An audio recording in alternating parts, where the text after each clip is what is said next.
Hello and welcome, race fans, into a new season here with the Vigilante Racing League on this fantastic Wednesday night as these drivers get all met on up down here in Nashville and everybody gets ready to go for one wild ride here tonight to get this season started off strong. Can't wait to see what some of these new drivers have in store for us here tonight, and maybe one of the vets can step on up and pick up their first season championship. Well, that all gets decided throughout this upcoming season, and we can't wait to find out what happens. So let's get this party started off strong and get it kicked off with the national anthem. Oh, say, can you see by the dawn's early light what so proudly we hailed at the twilight's last gleaming, whose broad stripes and bright stars through the perilous fight o'er the ramparts we watched were so gallantly streaming, and the rocket's red glare, the bombs bursting in air, gave proof through the night that our flag was still there. Oh, say does that star-spangled banner yet wave o'er the land of the free and the home of the brave.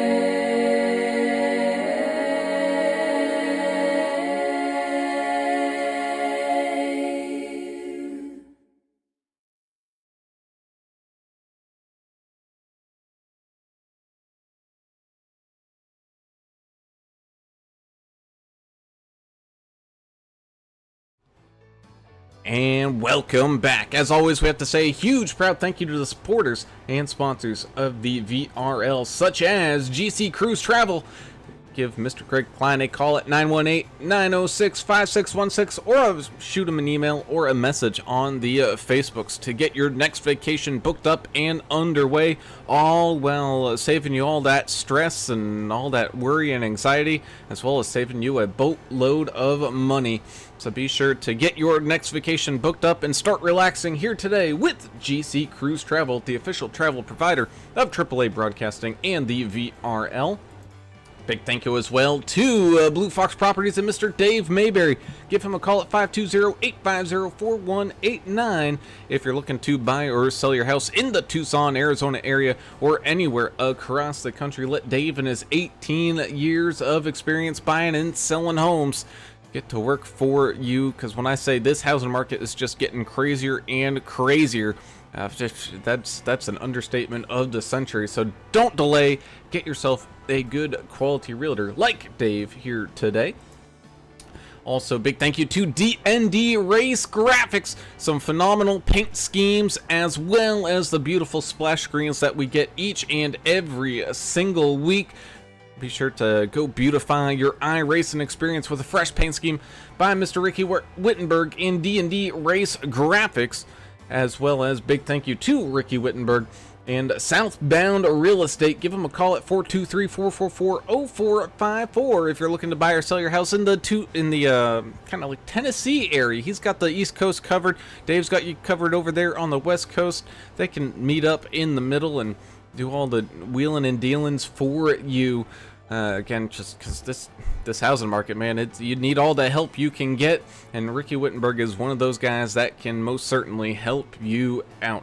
So big thank you to Southbound Real Estate and Mr. Ricky Wittenberg. As always, I am Alan Brown, and I am joined in the booth by my partner in crime, the brewmaster in general, Mr. Alan English, launching up another season here tonight from Nashville Super Speedway. I know we get a little confused on the name. It's really not a super speedway track, but well, these trucks are going to make it look like a super speedway here. Just under a mile and a half tonight there, Mr. English. Should be in store for a pretty good opening race for the season. Yeah, mile and a third. This track is a lot of fun to watch. It's super wide. There's a lot of lines you can run here, but it's concrete. It's abrasive. It's going to tear these tires up pretty bad. It's like going to be driving on sandpaper out there. But yeah, even more than talking about the track tonight, I want to talk about this new season of VRL. We got some new drivers that are in the roster here tonight, and we're definitely going to be talking about them most of all here probably. But yeah, everybody's competing for a new championship. We're halfway through the actual NASCAR season, but this is a brand spanking new season of Vigilante Racing League. So it all starts tonight, and we're glad that you're here along with us on this ride. And along with us for this ride is the master down on pit road. It's the gentleman who specializes in the anger management speciality. It's Mr. Adam Turner, all ready for the new wrenches to be thrown and angers to be had. Adam, new season starts off here tonight, and it's not like it's a Daytona where you can kind of pick and choose who you work with throughout the race. You're kind of just by yourself, or if you got a team, you're just with your team. So I don't know if we expect to see too much forgiveness given out there on the track. No, and there's some new people here tonight, like English said, that we have not seen. So it's an interesting track to start off with the season. I think we're just following NASCAR, so it just happened to be Nashville, which is a weird track. They hadn't been running it up until about a few years ago that I remember, consistently, and we'll kind of see where it plays it, how it plays itself out. I'm looking forward to the new people here. That'll be fun to see what they can do. Maybe one of them's angry like me. We can fight somebody, turn them, at the right time, and just generally antagonize people. That's kind of what I like to see out there. But I know they don't like to see that here at Vigilante because they're running a league here that's really professional and nice. So I just talk a lot of smack, but tonight will be fun. This is our 9th season. Isn't this the 9th season? Ninth right? season. Season 9, yeah. We've done every one of these races, for the most part, if we missed a few here and there, but this has been kind of our ride with theirs, and it's kind of neat to start again, see what this season has in store. And tonight will be great. So, Brad, I'm going to go ahead and give you these rules tonight because they have changed this season. Here's the big change: zero fast repair. 65% fuel, 3 sets of tires, 13 incident points penalty, 6 incident points penalty. I think that's also come down a touch, so be careful for that. Perfect night to start the race, though. For season 1, race 1. 75 degrees on the track. That's gonna be good for this abrasive surface. And that indeed it is, as we take a look here at tonight's race information and the beautiful weather to be had under some night skies, which means we are racing under the lights. We always love to see that and let these trucks really shine bright out there throughout the night. But yeah, we're looking forward to a fantastic race. No weather in the forecast either, so drivers in store for a beautiful time of racing. Bringing us down to tonight's key to the race, and man, with this season starting off here in Nashville, don't let it turn into a country song for you. Just keep that car steady. Just finish out the race. Don't wreck anything too bad or anything like that, because you really just want to start the season off strong. Yeah, even if your dog dies and your wife leaves you and all that kind of stuff, yeah, don't let the rest of your race here turn into a country song. Just take care of the truck out there here tonight. That's going to be number one. You can't get any points here tonight if you don't finish the race. And with no fast repairs, these guys are going to really have to be on their P's and Q's out there. Thanks to everybody for joining us out there in the YouTube chat. Albert Anderson's popped out there pulling for Albert. Thank you for being here. Josh Bittner says, since I'm not racing, can I join Albert Albert Anderson's fan club? Sure you can. Edson Ochoa is out there pulling for his buddy down there in the valley, Jacob Young. Taylor Provax pulling for the 33 and the 16. The Vaughts out there. Thank you for being here as always. Pinnock Racing 434 saying, let's get it done. Dickerson number 69. And Andrew Cawthon says, wish I could have made it. Looking forward to seeing how everything's going to work out tonight. Dylan Bryant's out there pulling for Milt Judd and Albert Anderson. And Dylan said, I'll be racing next week. Woot woot. Oh, I don't know man. what woot means, but He's Kind of like excited. yee yeah, it's kind of like a yeet. Yeet. yee. Yee, yee, yee, yee.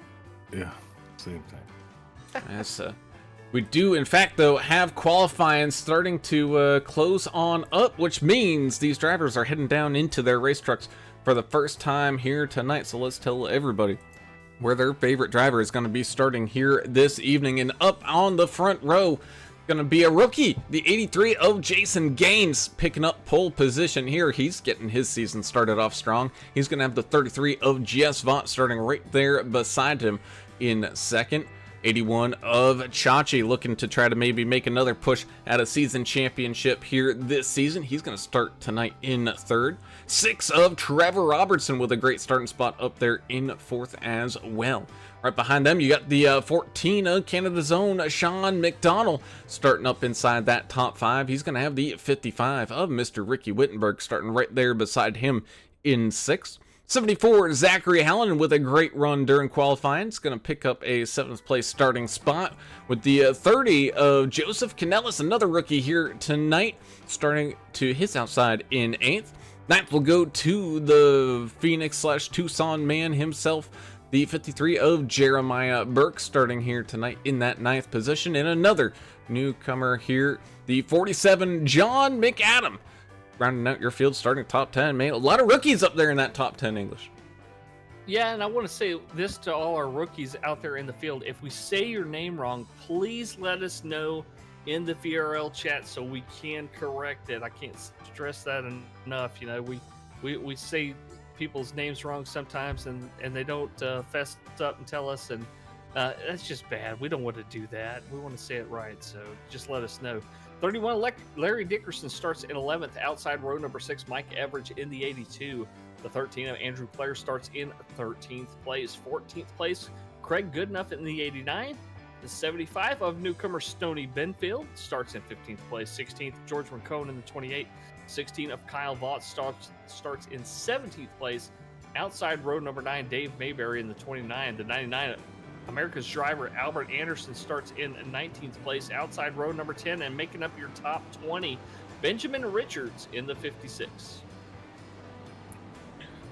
Another newcomer, 43, Sandy Curtis, 21st, 085. Our Canadian friend, Greg Dobson, 22nd, 23rd, number 1, David Fight. 3 of Austin Paul, 24th, 25th.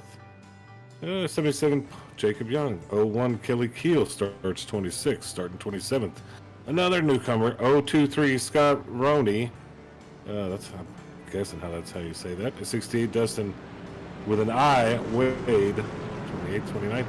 Darby Marioff. Oh, that Darby, I love that name. I don't know about the second name. I'll have to get that one clarified. In the 42, number 19, Jack Dixon, another Canadian. 30th, 31st, Greg Klein, Tulsa King with 92. 728, Timothy Pope, 32nd. 123, John Gallagher, 33rd. Mike Adamson, 34th. Chandler Paul and Dion Jones. And that is going to round out your field as the field heads on around the racetrack into that Geico restart zone we go. Green flag racing for the first time here this season as the 83 and the 33 send it off side by side down into turns 1 and 2. It's going to remain side by side as they make a run down the backstretch before the outside momentum picks up that 33 getting the lead. Then you got a good battle going side by side with the 55 of Wittenberg and the 74 of Hallinan having a great battle side by side, and they're going to stay side by side as they come back down across the line, picking up lap number 1 in the books. We are off and running here. 13 of Andrew Player, man, he is caught up in a whole mix of things right now. He's got the 75 of Stoney Penfield right there underneath him, 82, Mike Everidge inside of that group, and then a whole group of fantastic patriotic paint schemes here tonight for the upcoming Independence Day celebration coming up tomorrow night. We absolutely love to see it. 89, 99, 28, all in some beautiful paint schemes. They're all battling side by side. To kind of correct it, the 43 of Sandy Curtis is actually John Curtis. It's one of those benefits we get with the nicknames in the when we're in a league session. So just so you know, that's one of our Canadian buddies up there, Mr. John Curtis, driving around as we come back and loop ourselves back around, and we are already working on lap number 4. Another one of those patriotic paint jobs from one of our newcomers, John McAdam, in the 47 Coors Banquet machine. I love me some Coors Banquet.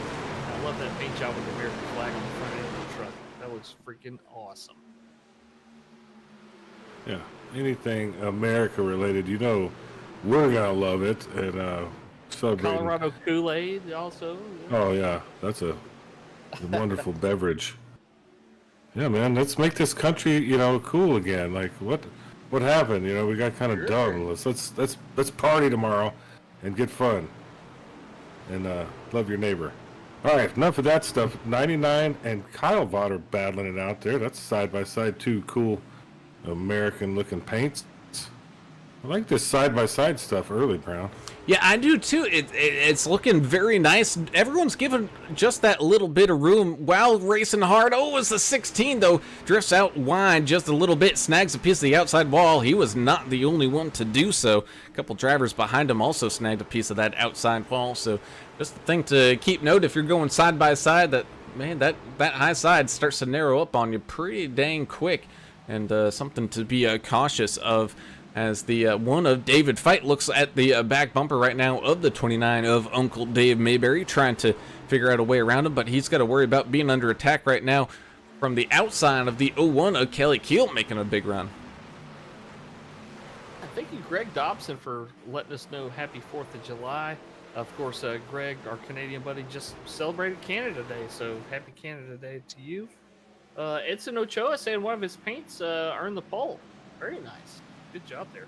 Darby out there, thank you so much for letting us know how your name is pronounced. Osvaldo Mejia saying, let's go number 16. Red Arnell pulling for Craig good enough as always. Thank you for being here. And Lori Vault saying, welcome the new drivers and returning drivers. Go ahead there, Adam. What you got, buddy? Oh, okay. No, that's good. No, I just want to say thank you to England and have fun at work tomorrow, you suckers. We don't have to work. Suck it, England. Yeah, y'all can shove it. We're still here. Are rowdy today, yeah. I'm feeling it. I'm feeling good today about this. You know what? They don't listen to people in D.C. We're all Americans. Screw political crap. We're Americans, man. We need to just love each other. They don't care about us. Let's party and have a good time and enjoy stuff like this. iRacing, man. Look how fun this is, Brown. I know, and right now we got a good battle here between the Milk Dud and Joseph Canellis going side by side. They've been side by side for quite a little while. Actually, excuse me, that's also the 47 of John McAdam being inside of that mix here as well. So both those drivers having a fantastic race right now, just up inside this top 10, trying to stay up there for as long as possible. You can even see the 75 Stoney Benfield trying to sneak his nose all the way through some of this chaos and pick up some spots here on the evening. Also, I do have to slightly disagree. I think today is a more important day than tomorrow there, Mr. Turner, as we got some good side-by-side with the 28 of George Rincon looking down low on the 16, is able to slide up in front of him there through turns 3 and 4 and steal that position away. It's more important to some people. Why is that? Oh, well, because our very own Papa Anderson celebrating 79 years on this beautiful planet. Happy to have you with us here, Papa Anderson. Wishing you a very happy birthday here tonight. That's awesome. Happy birthday. Another great American family right there. We get to follow those. Albert tells us he had a birthday from one of his aunts recently. Or And, Yes, Alex's and dad's Edith. birthday. That's awesome. Yeah. Yeah. We saw the pictures. They were having cake and having a good time. Had a Man, surprise happy party. birthday. Happy birthday. As the race in action continues on here, lap 12 out of 150. Definitely a long way to go here tonight. Still a good battle, though, between the 75 and the 55, trying to sneak each other up into that top 10. Both Ricky and Stoney having a great battle there. Right behind them, though, you got that 30 of Joe Canellis having a good little battle going side by side right now. Got the 13 of Andrew Player down on the inside. 89 of Craig Goodenough kind of looking at them through his windshield.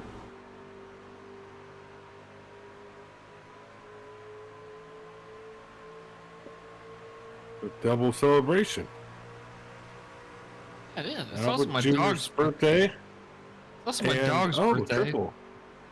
Triple celebration. Your dog, Albert Jr., and America, all in one. Love it. What's your dog's name? Why don't you just share with the people? Deuce. He's a French bulldog named Deuce. And he turned Oh, 7 so he today, sounded which means American. he's 49 in dog years, I guess. He's a Frenchie, huh? Yeah, he's a French. Very bratty one. That makes me laugh every day. Well, he's French. I mean, what do you expect? They love waving He's not the one of the white white flag. Yeah, he's not one of the Okay. white flag. He's more fun, I'm sure. Sure. He's from Oklahoma, as a matter of fact. He's not even Oh, from good. Louisiana. Of course. He's a He's your, trainer, he's your yeah. kind of people. He's from up near Hugo. So. Hugo. That's a bunch of trash over there. I don't go over there. Oh man, as we're riding here in the gyro cam of the 53, Jeremiah Burke having a great battle with the 74, Zachary Hallinan, right there in front of him. Glad to see Jeremiah back out there on the racetrack here this season. I know the amazing all-star cheerleader dad himself trying to pick right. up a possible season championship here this go-around.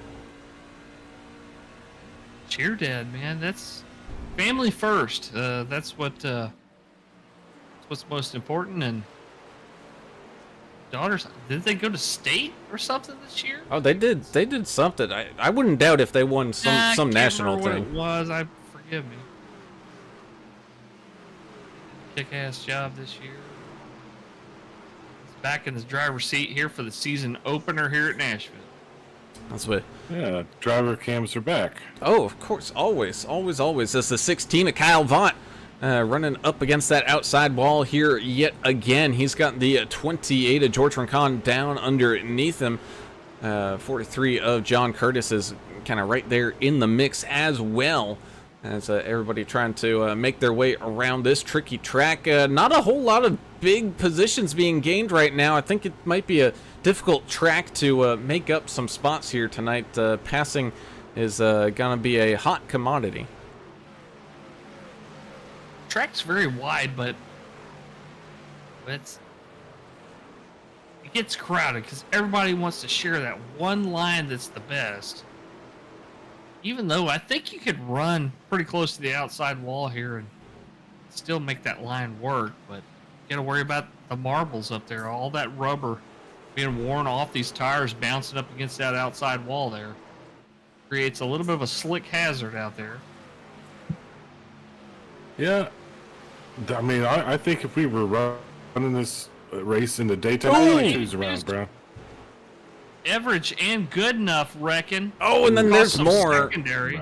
Oh man, and with the zero fast repairs, this is where we get to see where this all plays out. As we get ourselves our first caution of the evening on lap number 20. Let's go ahead and kind of watch what happened here with the 89 and the 82. Jump on up to our chopper camera, our no lies chopper camera. Just, looks like the 82 and the 89 were drifting up the track, and then the 89 stopped drifting up the track, but the 82 kept coming up, and just get spun around by the quarter panel and spun up right up the track. Some decent little licks into that outside wall, Doesn't look like too heavy damage, though, for those two drivers. And then kind of towards the tail end of this, the 43 of Curtis going for a wild ride. Did you see the cat-like reflexes of America's driver, Albert Anderson? Oh, man. What? He swung down low and missed all that. Hey, Curtis getting hard into the back bumper of the marked 11 machine before finding his way up into the outside wall. Heavy front-end damage there. We'll have to see how everything plays on out from that one, as everybody in the field coming on down into pit road. Even if you didn't get involved in that, it's time for fuel. And I'm not sure if these guys are ready to burn a set of tires yet. They only have what? Well, they got 5 sets. You might as well. Three total sets, right? Oh, it's 5. You're right. I'm 5, yeah. Well, I don't know what I was thinking. That's my bad on the sets of tires. 5 is 2 more. I made a mistake Here, my first time ever. Hold up your hand, and I want you to count out with me. 1, 2. First time making mistakes. Yeah, 5 sets. I don't know. Might as well throw one on right now. Oh, yeah. Feel it. Yeah, but man, that's early for playing that game. We Go ahead, do have quite a few takers down there not taking tires, like the 14 Sean McDonald, marked the 23 machine.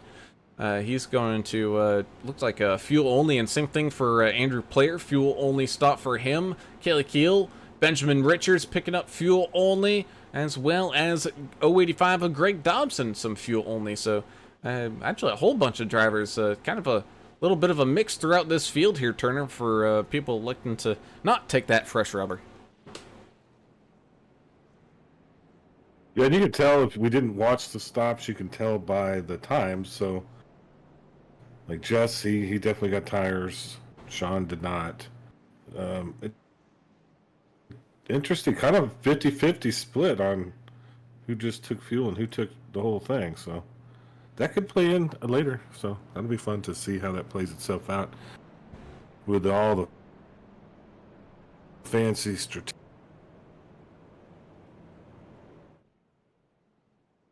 And strategery is part of the name of the game here, as we get ready to slowly head on back to the green flag here in just a moment. Lori just reminding everybody that it was the drivers who voted on it for this no fast repairs, so some of them may end up turning to regret that, but as of right now, the only one regretting that is John Curtis with that heavy front end damage. Looks like possible starting parks or connection issues for the 3 of Austin Paul and the 88 of Mike Adamson. Hopefully they can get things figured out and jump back out on to the racetrack here tonight.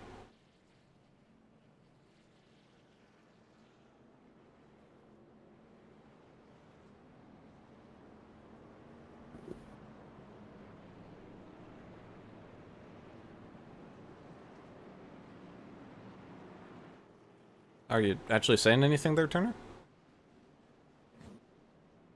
Adam, are you there? Guess Discord might be messed up. It might be. I can see his name miking up, but then nothing coming out. There's some compression problems with the Discord tonight. I did notice. Oh, is there? Yep. Okay. Oh, we got him. How about now? Yes. Yeah. Man, I said a bunch of words and stuff, and you couldn't even hear me. Were you muted? Didn't make any sense anyway. No. Oh, did you unplug it and plug it back in? Yeah. What are you, IT? That would be my next question. I'm just following the slides, sir. Trying to help you. Well, in the meantime, the pace car is going to peel off down onto pit road, which means it is time here once again to head on back to some green flag racing as the field enters into that Geico restart zone, and off and running we go here again as a big scatter sends itself down through the field. Some early 1 wide, 2 wide, 3 wide action here at Nashville as side by side goes the 14 and the 33 McDonald and Vaught continuing to stay side by side to the 33, saying thanks for the outside lane. I will take that and run with it. Not quite able to get completely clear of McDonald, but by the time they get into turns 3 and 4, able to get that number 1 spot back away from the Canadian. Then you got the 6 machine Trevor Robertson Yellow's out. as a, ooh, we do have a yellow. Oh, 82, Mike Average going for a little bit of a ride. Yeah, we have so many trucks on the track. It's not drawing cautions like it should for us. I have it my screen set for when there's a crash. I'm supposed to see it, but it didn't happen there. Man, it I looked was like, on the wrong side of the track. That's why I didn't switch. just looked like the 82 all the way through the corner. It gets down to the bottom of the racetrack. Oh, just barely bumps the apron down there. Gets a little loosey-goosey. And then, tries to save it. But eventually does, in fact, get all turned around. Thankfully able to save it and just taking a slow drift through the grass. So no damage to the 82 machine. His teammate able to dodge him there. That was incredible. George Ricone. Yeah, nice Ricone move, right? able to dodge him there. A good Weiser teammate. It's got a Got cool out of the paint gas too. just in time. The eagle on the hood of that Chevrolet. I love that. I love Freedom Eagles. I'm telling you, I like giving out freedom rockets. Driving down the Katy Freeway. Freedom Rocket. Well, we got patriotic paint schemes out there all throughout the field. You can see there the 33 of Jess Vaught, 6 of Trevor Robertson with a fantastic Ricky Wittenberg special there. On the 6 machine, 53 Jeremiah Burke, as always with a beautiful, kind of, we discussed it before, but one of those, red, white, and blue ice pops you'd pick up from the ice cream truck. What's it called? A bomb pop? Something bomb, yeah. Something like Might that. have been Yeah. the bomb. Absolutely love that. Also a fantastic paint scheme there for the 83 of Jason Gaines. Beautiful paint scheme there. Zachary Hallinan stepping on up with a beautiful paint scheme.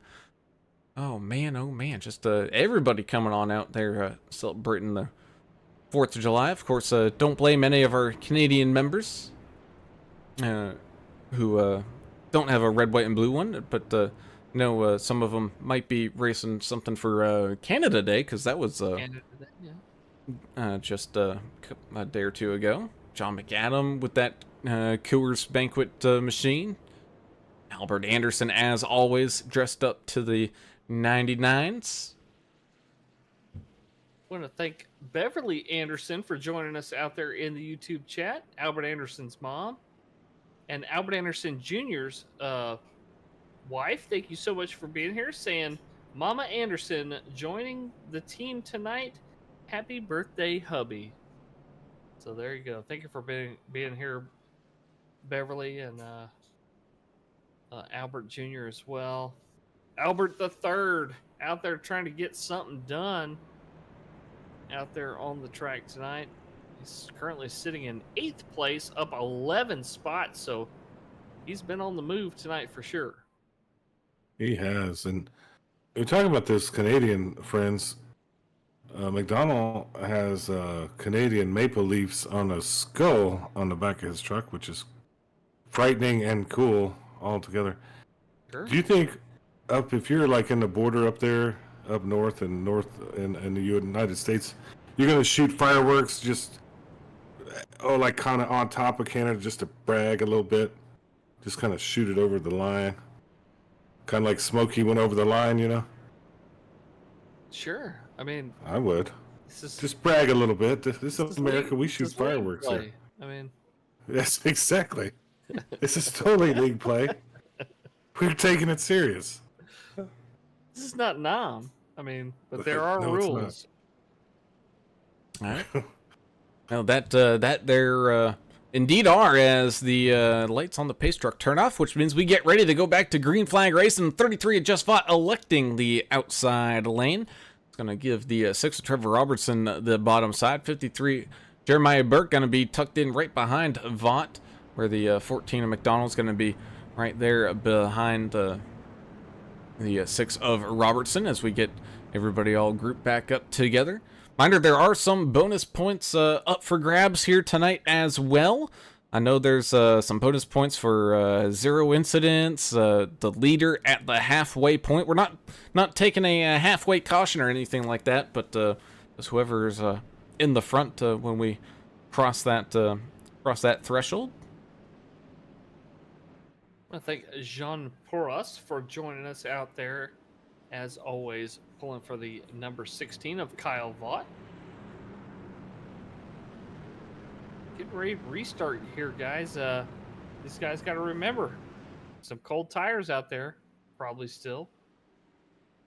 And something to... They might have some heat in them. Well, we're about to find out as the field rounds in around the tri-oval here, ready to head on back to green flag racing here once again as the field shuffles and bustles itself side by side down into turns 1 and 2. A great restart there for the 33 as he tries to get clear of the 6, but the 6 with a great run of momentum on that bottom side, trying to keep that 33 honest, not able to quite get there though as the 33 holds on to that top spot. 53 Jeremiah Burke trying to make use of that outside run here and get up and alongside that 6 of Trevor Robertson. 74 Zachary Hallinan trying to follow on through here as well as they all sneak around that 14 of Sean McDonald. Here comes the 99 of Albert Anderson now looking up to the outside lane. Not quite able to get a run there as he's side by side with the 83 of Gaines, having a great battle. 55 Ricky Wittenberg. Oh man, he is involved in a gigantic mob here. That's 3 wide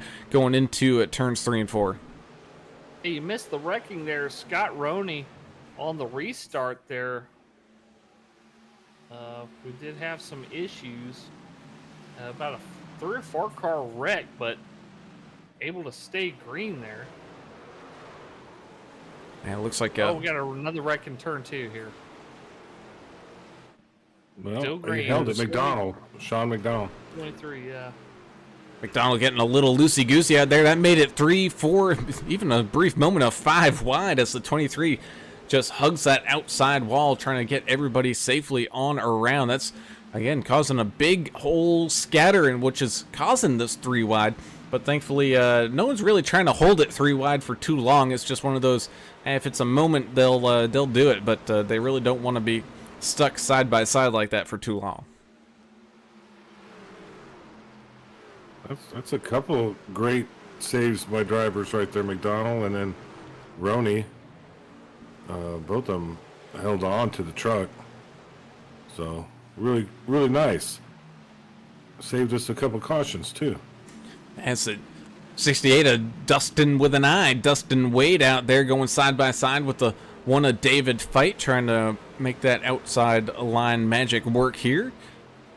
Good battle there going side by side. Right behind them, you got the 92 of Greg Klein trying to filter his way back up through the field here tonight. Tucked in behind that one. Even the 81 of Jonathan Osborne trying to pick and plod his way on through this racetrack. As 42 of Darby getting a little taste of the outside wall there as well. 81 of Chachi. John Osborne so close to a championship this past time. Yeah, a green-white checker finish away. Yeah, so he's looking to try to get back up there again this season. And it all starts with race number 1. This sets the tone for the rest of the season with 3 wide. Chachi in the middle here. Oh, man. 72 being the man down there. Oh, you can just see Osborne trying to get out of it. He's trying to lift and not push the issue. He's just like, man, guys, stop passing me. I'm trying. Eventually able to get it all settled back down, but that's just kind of what happens if you get a little tight and have to check up coming out of the corner and you drift out wide. That opens up a gigantic hole here for drivers to fill, and just because they're being patient now doesn't mean if a driver sees an opening to attack that they're not gonna take it. They most certainly will. There's more 3 wide going on here with the 89.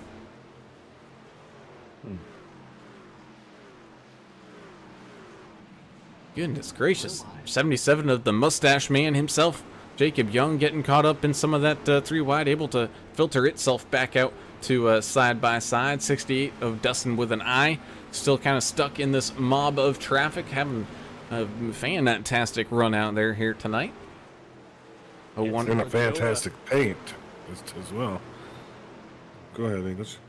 Edson Ochoa out there reminding people out there, don't forget to like the live stream. Thank you for that, buddy. And Lori Vault saying, hey, I agree on the fast repair thing. Hoping for some patience. Oh no, 42. Oh.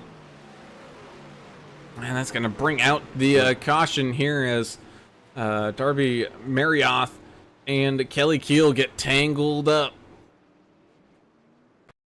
Darby queued up on the radio and said, oh man, I'm so sorry, that was my fault. The driver of the 42 taking responsibility for that. And he said his spotter told him it was clear. Well, the way it looks, it kind of looks like that might have been the case, because he was still side by side and just came straight up the racetrack and kind of flying off at the bottom rope there into the 01, shoving Kelly into the outside wall, and then the 42 just getting all turned around by himself. And like you said there, English, that is been known to happen here with these AI spotters. You know, whenever possible, definitely try to race in iRacing with a live spotter, but sometimes you just can't. And unfortunately here, that's a case where the AI lied to him. yeah, and you know, former champion here, Kelly Kill, understands. You know, he said, no problem. You know, stuff happens. But race number 1 here, and 2 drivers are going to have a lot of damage to fix here. I don't think we want AI to take total control, do we? They Won't know be so what's bad. best for you. We should Well, just they already know AI up there. government. We should just. Well, and make that's what they're government trying to do. AI. Yeah. Just let Bill Gates have control of everything. We could all eat crickets and give us all, you know, the credits to him. You know, that'll be 3 credits for each time you eat a cricket. We'll take those credits. Okay, Bill. We'll just give you whatever you want. Kind of toss it in some cornmeal and Tony's, and No, because they'll deep outlaw that, and then well, it's against the environment. You know, it's global warming. You can't use your stove anymore. I can't use You're a just gonna have to eat fryer it cold. outside? No, that's causes Turkey problems. You know. Oh man. No, can't do that. It's done.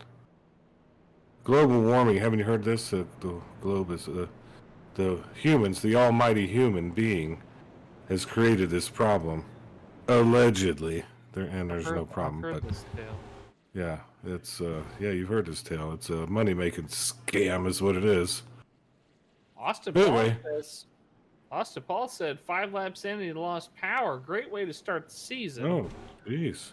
Yeah, I know the feeling with the power outage. I had a Mu- power must out have been, about half the day today.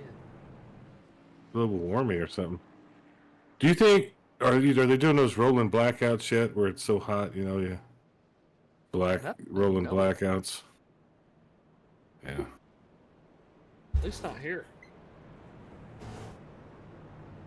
Not in Louisiana. They might be doing it in California right now. Not down here California. so far. No, they just tell them to unplug their electric cars. Oh, that way you can't get to work and Well, all that. that's eh? fine. Yeah. Who worries about the economy? I don't know how all that works. Me neither. I just watch YouTube videos.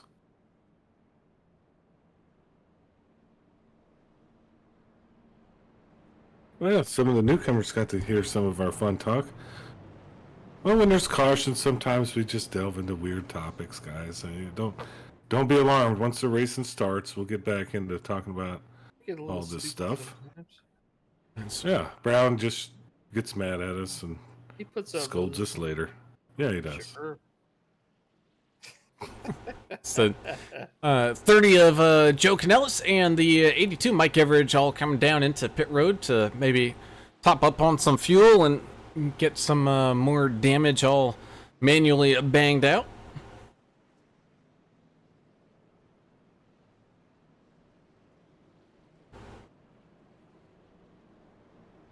All right, so we're almost a third of the way through it.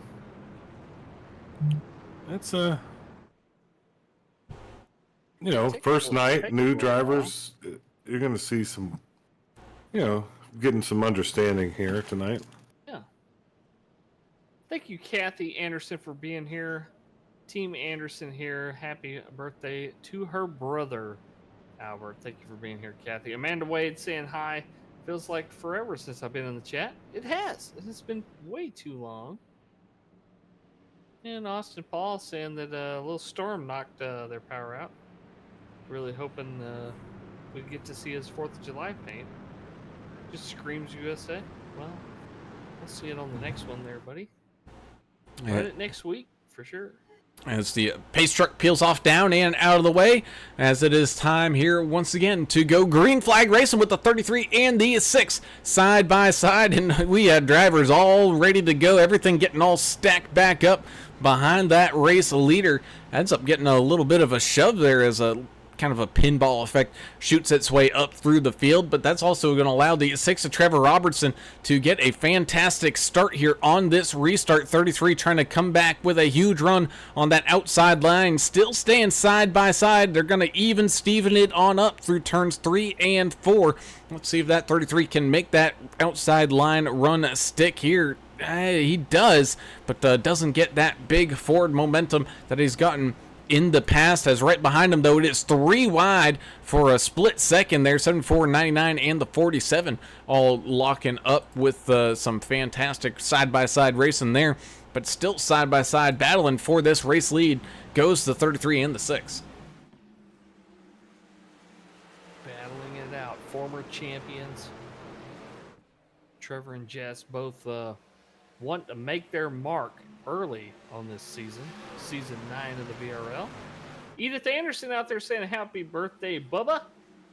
Team Anderson present out there tonight. Thank you for being here, Edith, as always.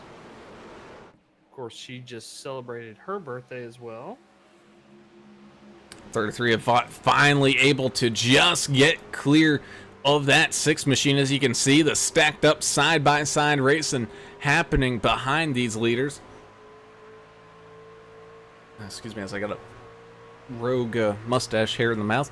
As everybody's still just fighting to pick up whatever positions that they can here, trying to sneak up inside of this top 10 as we're closing in on about 100 laps left to go here. Everybody's still fighting for a chance to possibly pick up a win here tonight, just like that 99 of America's driver Albert Anderson working alongside the 123 of John Gallagher. Gallagher up 29 positions on the day thus far, having a fantastic run here tonight.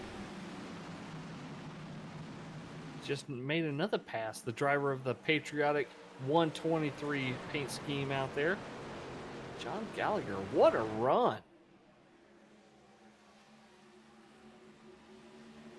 Incredible. Man, that's it.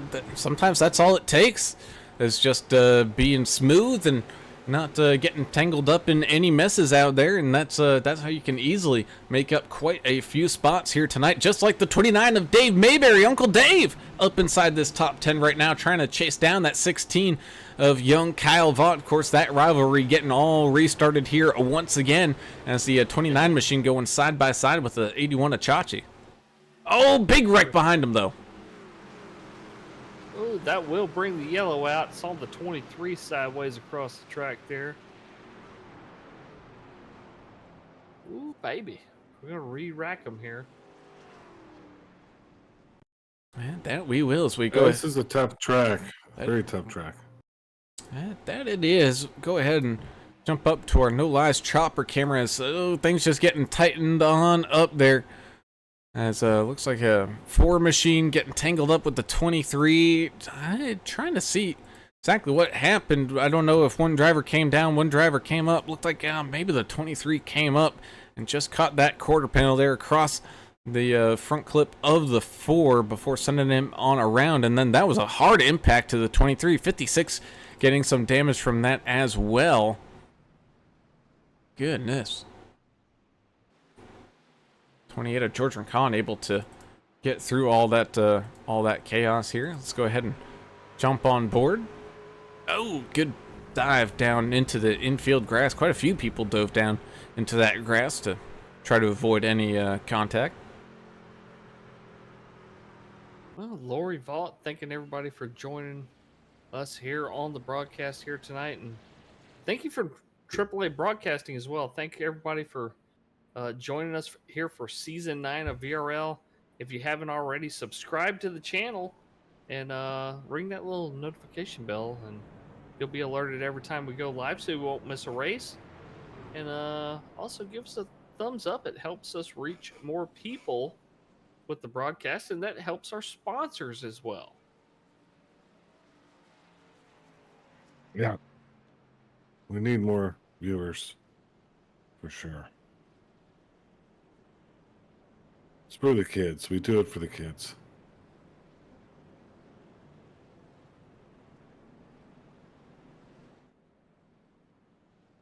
Well, we're sorting it all out to get back and re-rack. Let's see if anything's changed on the track. No, weather's the same. I don't know. These guys are they're really aggressive right now. You know, everybody's wanting to kind of show out a little bit. Yeah, the little things that we've seen, it really hasn't been.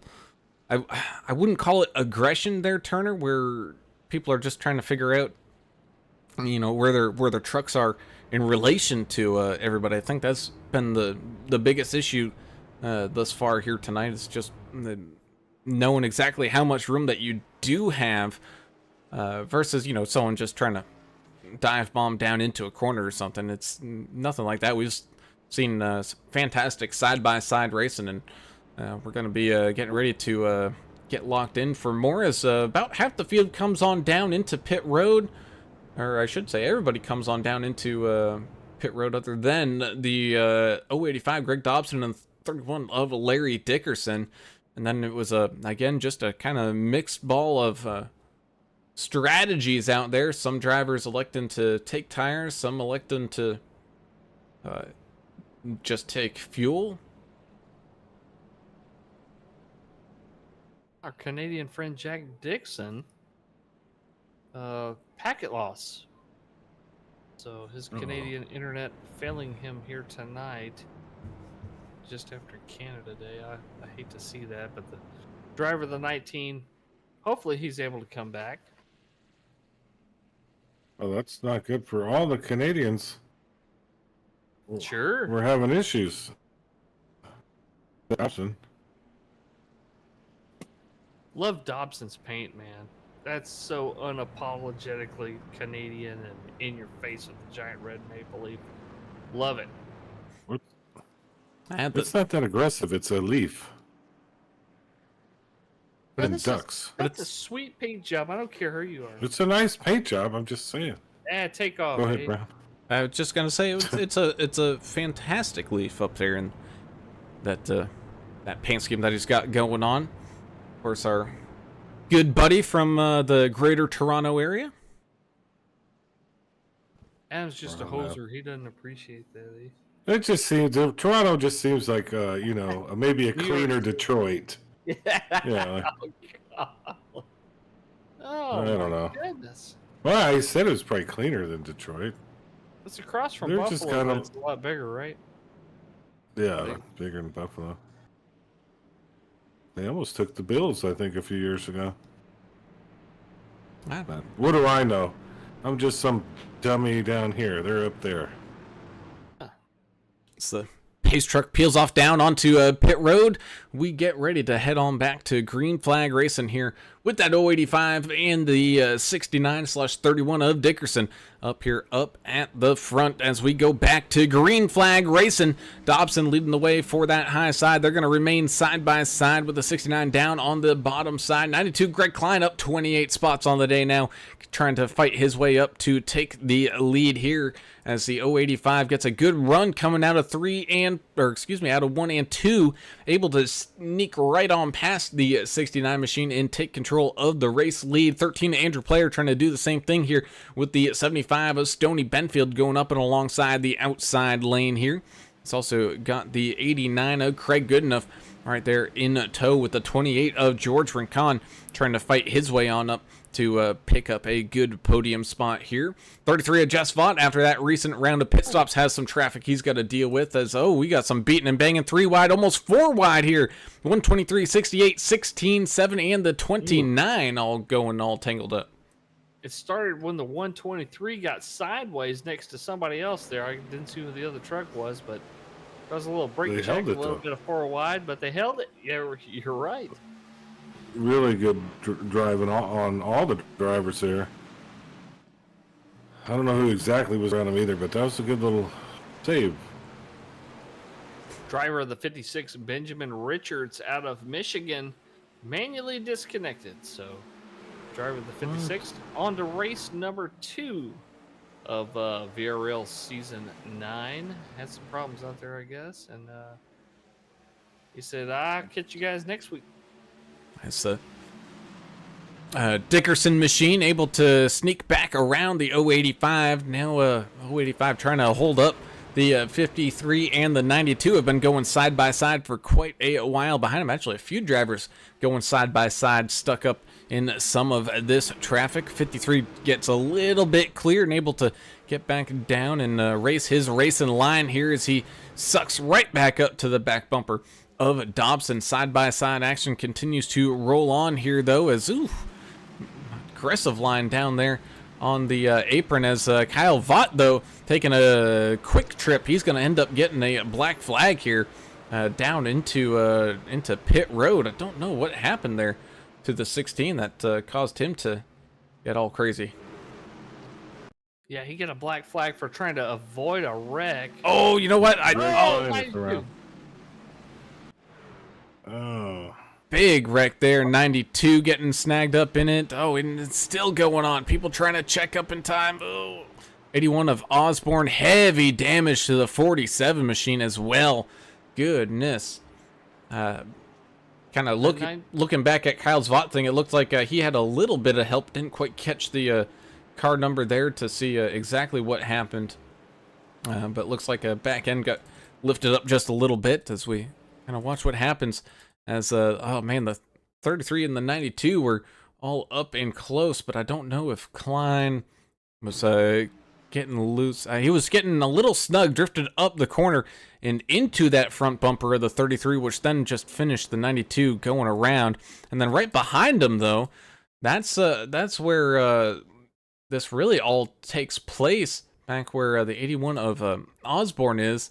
Everybody was checking up, and he gets heavy into the back of the 47 there, sending the 47 flying up to the outside wall. 92 still just trying to save it, and then you can see quite a few drivers getting snagged up in it. 81 looks like, trying to see who else that is. Again, got to get used to some of these newer numbers and newer paint schemes out there, but 11 also getting spun around. Love the new paint job on the 92 of Greg Klein. We just saw it sliding across the track, but the Hawk Tua 2024 paint? I guess there's who's driving that one? 92 of Klein. I guess there's a ticket with running mates of Hawk and Tua. Hawk Tua. I don't see that. I see the Navy car. Yeah, I got screen. the Navy car. Probably because he changed it after you guys joined and before I joined. That's usually what happens. Yeah. Okay. Well, I don't even know what this Hawk thing is, but you can fill me in later. I've never heard of such a thing. Yeah, we'll have to Google it. So he's driving a Navy truck. And he is a Navy veteran. Yes, he is. So For your service, thank all of you for your service. Even you, English, thank you for yours. Oh, yeah, man. It's an honor to serve. Do it again in a heartbeat. 023 of one of the rookies here tonight, Scott Roney, coming on down into pit road, trying to maybe get some damage fixed and top up on fuel. Gonna try to get back out on to the racetrack here as we're gonna have a new leader there in the 13 of Andrew Player, 89 of Craig Goodenough. Gonna be up there with him, starting side by side. Sorry, guys, but I got a rutabaga real quick. That's all right. But, I know you find these fun facts fun here, Turner. So hit some of these fun facts for season 9, race number 1. We got 10 new drivers here this season, a full field of 42 drivers with a waiting list on top of it all. So definitely trying to get into the VRL here is it's one hot seat ticket that drivers are trying to get into. And a lot of drivers. More on those bonus points I mentioned here just a little bit earlier. Was leader at halfway will get 2 points. Most laps led will get a point. And 0 incident points will get 1 point. But the drivers must finish the entirety of the race to get those points. And bonus points will for the first time carry over into those playoffs. And we've seen, the difference a single bonus point will make here for these drivers, whether it's sneaking into the playoffs or moving on to a next round. So that's definitely something to keep our eyes on. And of course, we have successfully completed 8 seasons here with the VRL, and we have had 5 different champions. So that's and just saying that it's difficult to win here a season championship for the VRL. It's even more difficult to win it multiple times. And so we get everybody all locked in side by side here once again.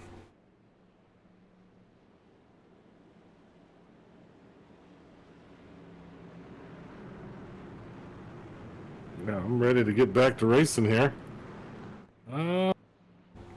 Guess we're almost halfway through it. We're working on getting there. Right around lap 75 is when that halfway mark will come, and that's about 10 laps away as the 13 and the 89 see the pace car peel off down onto pit road, and we go back to a green flag racing here with the field all stacked up side by side.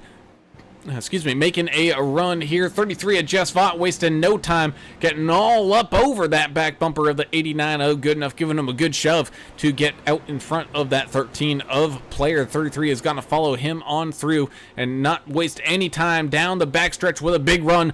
Dive his nose down to the inside to try to take control of the race lead here once again, and in fact he will do so, just getting clear of that 89 as he slips up the racetrack to shut the door on any possible extra maneuver there. Side by side goes the 29 of Dave Mayberry, going up and alongside the 72 of Chan the Man.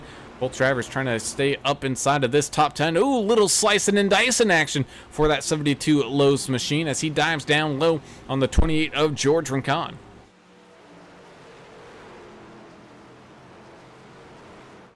Man, every time they re-rack them, it's just kind of scary because they're doing so much too wide, and for all almost looks like the Katy Freeway at 5 o'clock, Just driving like wild people out there.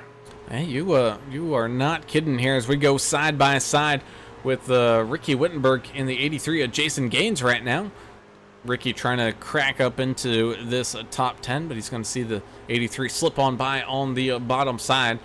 But Ricky, as always, the ever strategery man, trying to figure out a way how to mathematically get his way up inside that top 10, maybe even a podium here tonight. It's a 13 Andrew Player going alongside the 6 Trevor Robertson here.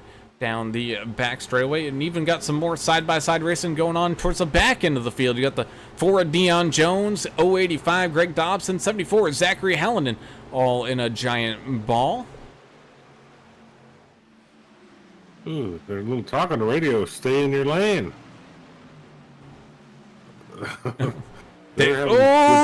Dickerson playing a little pinball down there right in the middle of the racetrack. Oh, we got one slipping and sliding all over. Oh, no. Stoney's around.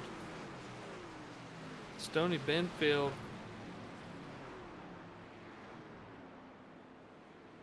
Spinning across the track of that green and black truck. Albert Anderson taking a evasive maneuvers to sneak on by on the bottom side here as we can kind of watch what happens as just everything getting all wadded up. Can see the action up in front of the 75. It was 3 wide with the 69 going bouncing and banging all over the place, and then that what caused the checkup, and then eventually, Albert Anderson had just really nowhere to go. Gets kind of suction cupped to the 75 as they drifted up the racetrack into that outside wall. I heard Larry Dickerson say on the radio, "Hey, sorry, that was kind of my fault there." This is one of those leagues where you'll hear guys if they done wrong, they'll let you know they done wrong. But Josh Bittner letting us know, hey man, loving the zero fast repairs. I think it'll really clean up the racing, and you're going to see the guys that take really good care of their equipment, and they'll run better because of it. That's true. But what I see there is there's 3 wide. Kyle Bott and Dickerson they're tight, right? So I think the air might have helped push Dickerson. Bott kind of squeezed him down into Ricky. It's my personal view of the whole scenario. Just tight racing, man. A little arrow push. Maybe involved there. Yes. Yeah. Definitely a possibility. You're wide here. It's...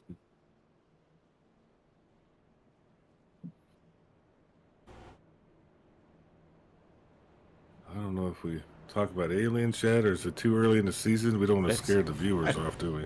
Might be a smidge too early for that one as we get everybody all lined back up, almost ready to go side by side and back to some green flag racing again, approaching that halfway point, about 5 laps from now. All right, I'll refrain. Early for aliens, man. Well, I want the people to know if they're going to be with us all season, it's going to come up at some point.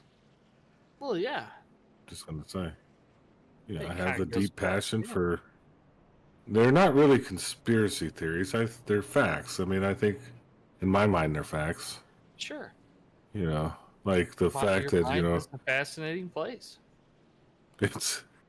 Yeah, it was fascinating that somehow they can film these guys walking on the moon, but everything else would have been obliterated by the solar rays, you know, like the film. About cosmic stuff. radiation and all that. Yeah, so you know that's just kind of where I stand. Yeah, it was in Hollywood, all that. It was a good show though. But I'll stop there, Brown. I just want to. It's like a teaser for the season, you know. You know, we'll just let the newcomers sit back and Let them do their lunar landing research. Know what they're getting into. When it gets to be kind of like a bunch of cautions, sometimes we get into some weird stuff, or I do anyway. Much to the chagrin of the league admins and owners. I think we keep it pretty lighthearted. I don't try to go crazy or anything. That's the lights on the pace car turn off. We get ready to head on back to that green flag racing here. Side by side line up the 33 Ud Jessvot, 6 Ud Trevor Robertson, 728 Timothy Pope up there in the mix. Same thing with the 72 of Chan the Man. How about this?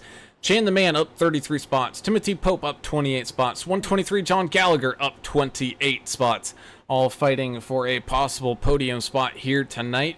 And you got Dave Mayberry, Kyle Vaught having a fantastic run out there. They're almost lined up side by side. Kyle Vaught just back a row. 83, Jason Gaines up in there. 53, Jeremiah Burke. And the 69, Larry Dickerson up inside of this top 10 as we get ready to head on back to that green flag. No surprise. 3 former champions up front, and the current defending champion in third place. Was he won? Is it his 3rd championship that he just won? It's Tim Pope, man. Yep. He's one tough cookie.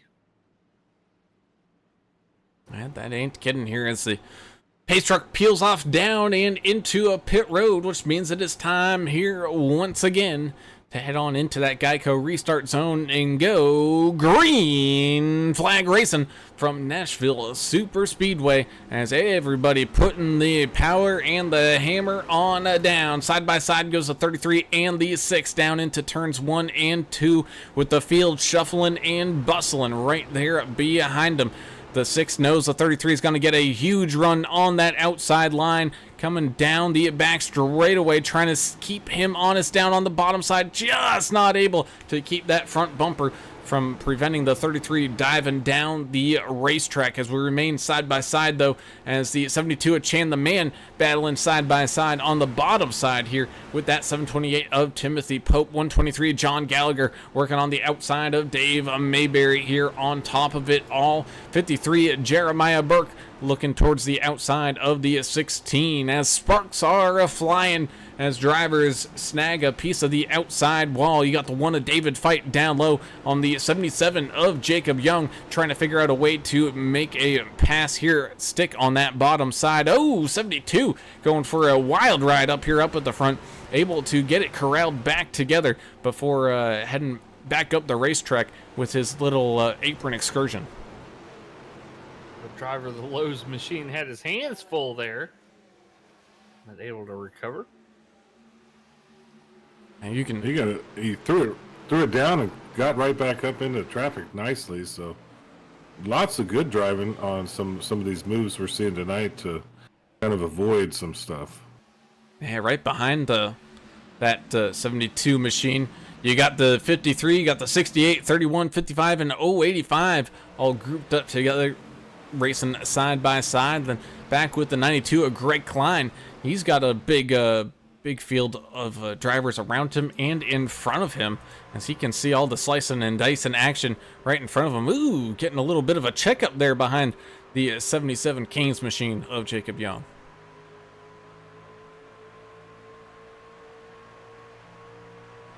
I love that Canes. I love the Canes sauce too. That's my favorite.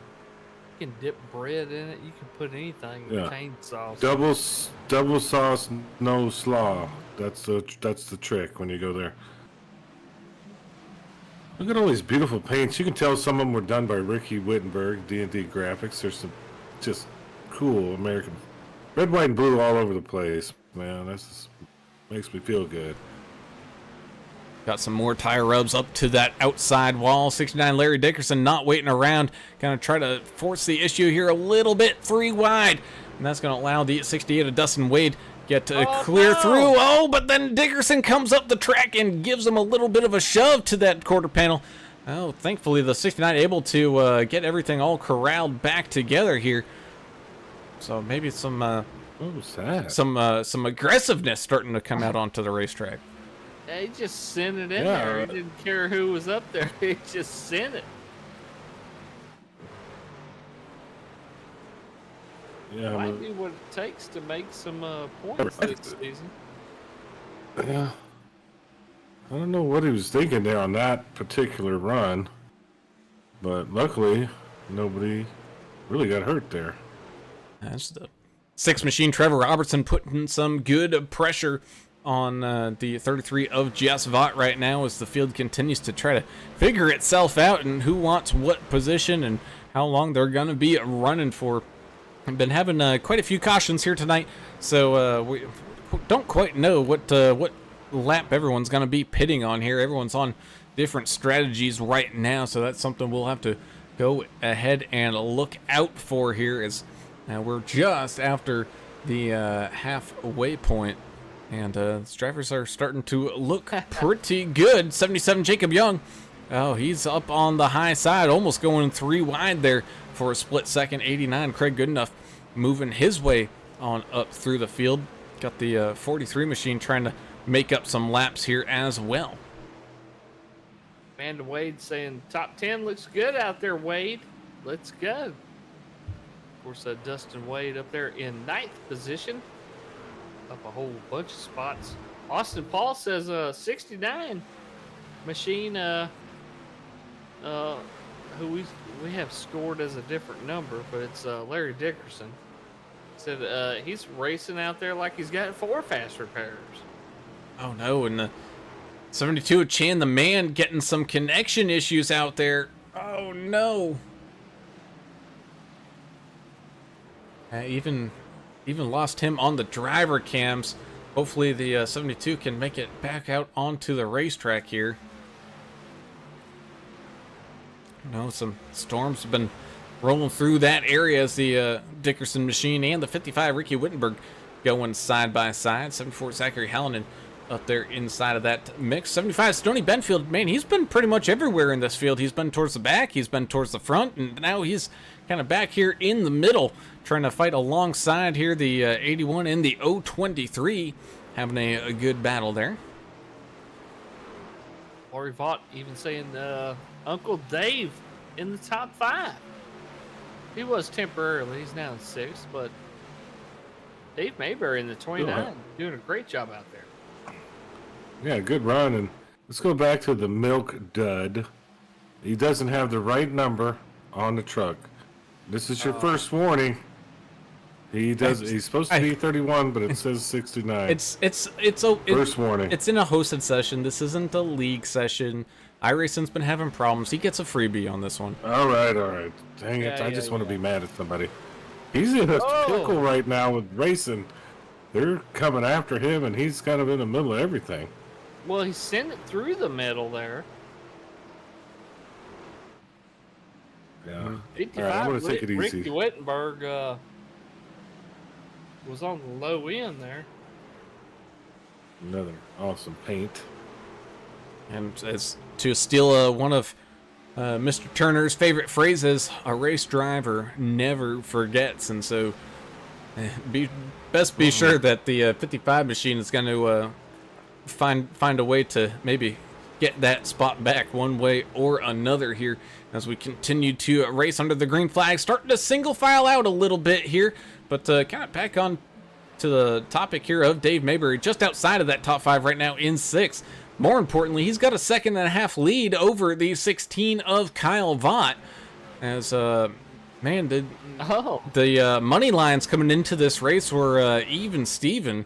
So basically a 1-for-1 on your bet here tonight, as both drivers continue to pick up their pace and try to figure out a way to get a good finish here tonight. 123 going side by side with the 53, and the 68 of Dustin with an eye going side by side with that 55 of Wittenberg.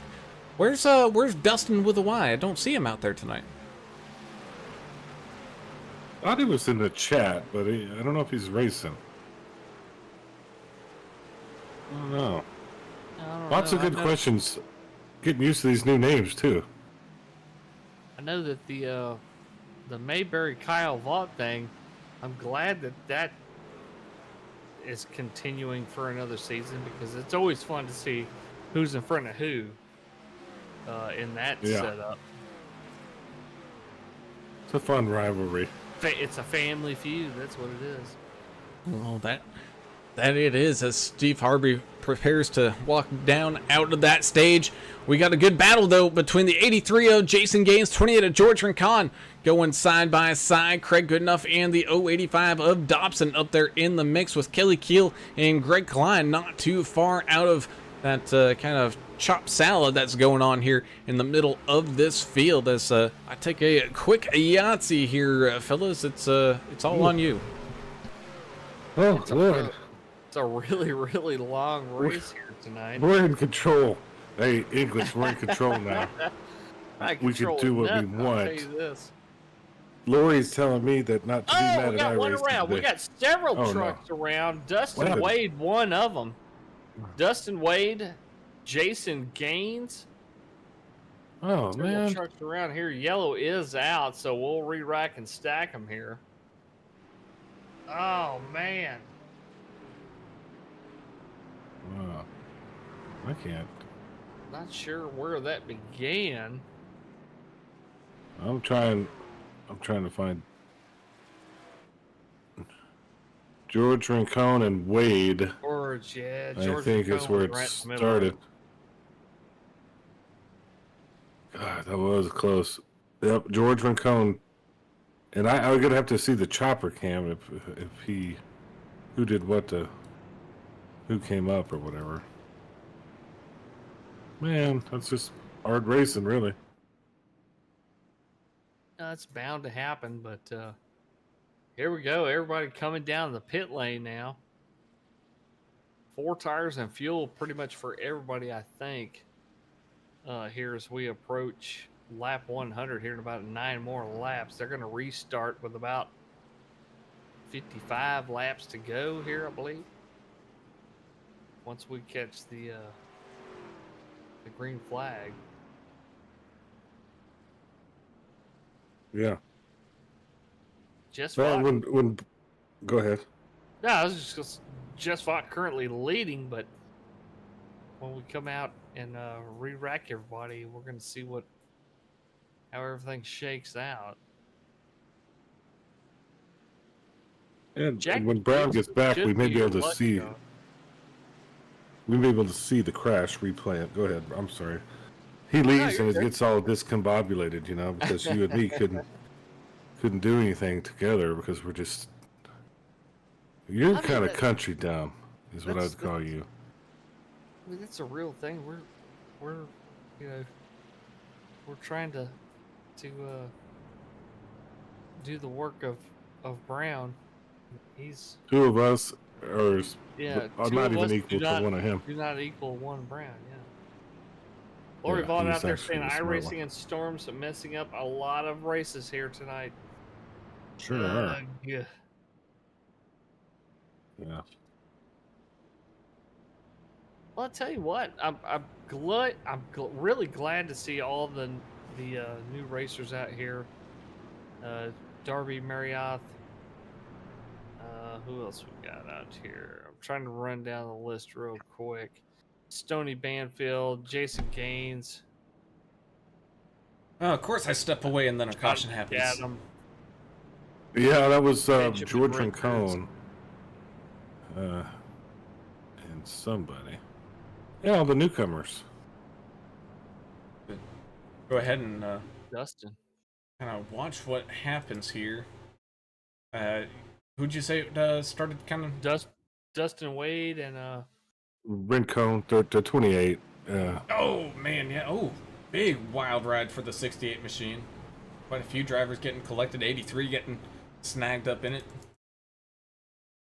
Go ahead and take another look at it from the chopper cam perspective. Everything just getting tightened on up, and oh man, 28 just getting to that quarter panel with the slightest of nudges. Sends the 68 machine on around. Goodness. 45 at Dobson getting a piece of that action there as well. yeah, almost seen a couple of trucks flip over, but those hood flaps and roof flaps doing their job, keeping them on 4 wheels, but a couple close calls out there. Almost had some flippers.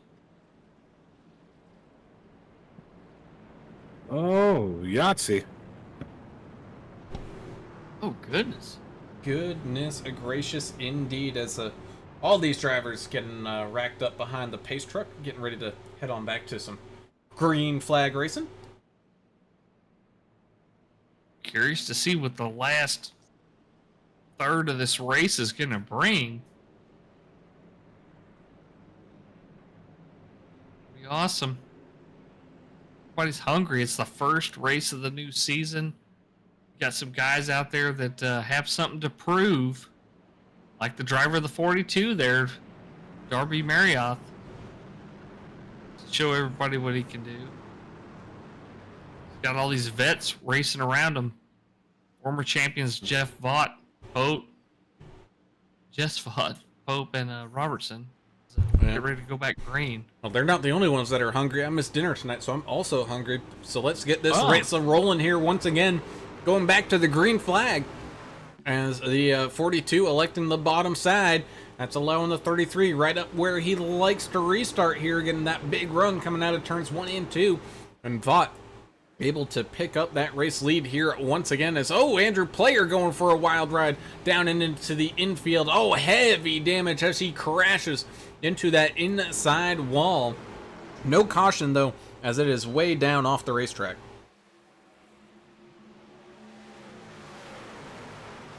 Hold on to it, boys. As we go side by side, 3 wide here once again. 42 just barely finding a home behind the 123 before both drivers find a piece of the outside wall there, racing with the 53 of Jeremiah Burke. 42 going up way into the wall there again.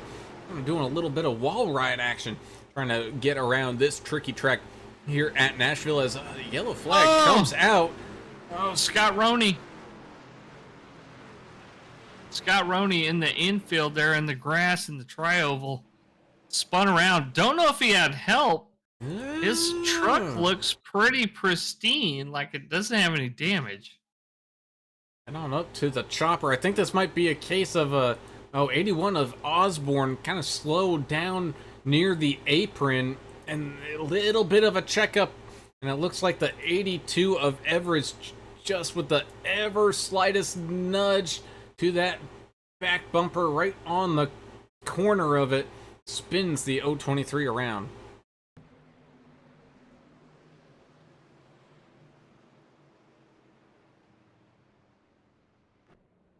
That is what happened. But you are right there, English, that really no damage, just kind of spinning down into the infield grass, which is absolutely, well, I don't want to say fine, but definitely better than what it could have been. As we go ahead and take a look what happened to Andrew Player, because this is possibly a race-ending incident that happened to Player here during this green flag run. And man, just maybe just a little bit of a checkup and a little bump to the quarter back end of the bumper, sending the 13 down through the grass. There is no stopping it once when you get to the grass. It is like driving on ice, and he was pointed directly at that inside wall, and heavy impact there. Goodness. And Andrew not able to get that engine fired back up, had to take the tow to the pits. So I don't know if they're going to be able to fix that thing up or anything like that to get him back out there, but oh man. That's the kind of impact you think, yeah, he doesn't need just a record. He probably needs a ambulance down there. An ambulance needed to be involved here. I'm gonna need one for my dogs. I'm gonna need one for my dogs with these pre-fireworks fireworks. You know, they start having those heart attacks. The dogs do. You know, they're out there just blowing it up right now, celebrating America.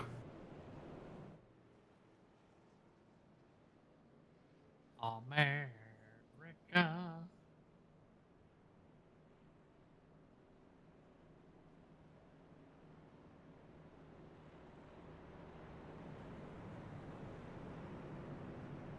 Speaking of dogs and going outside, Yahtzee. God almighty. I guess this race is kind of stretching, isn't it, Brown? Yeah, it is a little bit. Trying to get everybody all locked in and loaded. A little bit of a rough ride. But again, it's not the easiest track that these drivers are picking up for their first race of the season. Just under that 1.5 mile point, but kind of narrow. and kind of small too. So it's one of those bigger tracks that has the short track kind of feel to it there, Turner. Yeah, I thought it would be a little better just due to the fact it's cool on the track, you know? I know this type of surface when it's really hot is super slick. It's cooled off tonight. Beautiful. Normal, typical cookie cutter tracks. There's definitely some different parts about this track that I like. But I think that they'll get it together. And this season, race 1 is always kind of like a toss-up, you know? A lot of people trying to, go for everything day 1, and there's other people just trying to lay back and relax. And then there's the new guys, just they kind of trying to feel their way into it. That's right. Or just make a note that it is a new season, so she's got a brand new 5-subject notebook at her disposal here tonight, and at least one of those subjects probably being filled up here tonight. And she's also saying, really didn't expect this many cautions here tonight. I guess the practice race actually went really good on Monday night. Really not too many incidents there, so we'll just have to figure out how this race ends up here as the pace truck peels off down onto pit road. 6 and the 33 once again starting side by side as the 33 elects the outside lane here yet again. 7 machine trying to push the 6 of Trevor Robertson up here to the front. That's the 728 of Timothy Pope, your current reigning season champion here, trying to make some passes and pick up a race win to start off this season. As we continue to race side by side, battling for this lead into turns 3 and 4. Neither driver giving up an inch as we continue to put laps down here. 01 and Kelly Keel trying to fight his way up through some traffic here with the 92 of Greg Klein. Also got the 75 of Stoney Benfield up here in a mix side by side. 81 and 82 both having to pit for black flags that did not get cleared, so Osborne and Everidge going to be trapped a lap or 2 down. Yeah, another thing, Brown, we talk about all these cautions, but I'll tell you what, I think with the zero fast repairs, these guys are going to learn very quickly that, it's going to kind of correct itself, I think, when you hit the wall and you're done because you overdrove the thing. I think throughout the season, it's just going to get better and better and better. Kind of weeds itself out, huh? Is that kind of what? Right. Kind of how you see it, the field with the weeds itself out type of deal. A self-correcting problem. It very much is here as we take a ride with the 085 of one of our Canadian buddies there in Mr. Greg Dobson, joining us with his driver cam. All up and ready to rumble here tonight. Doing a pretty good job staying inside that top 20, which is about the top half of the field. Just doing a fantastic job trying to keep it clean out there. Also have the 77 of Jacob Young, the mustache man, alongside the 085, joining us with that Canes driver camera here tonight.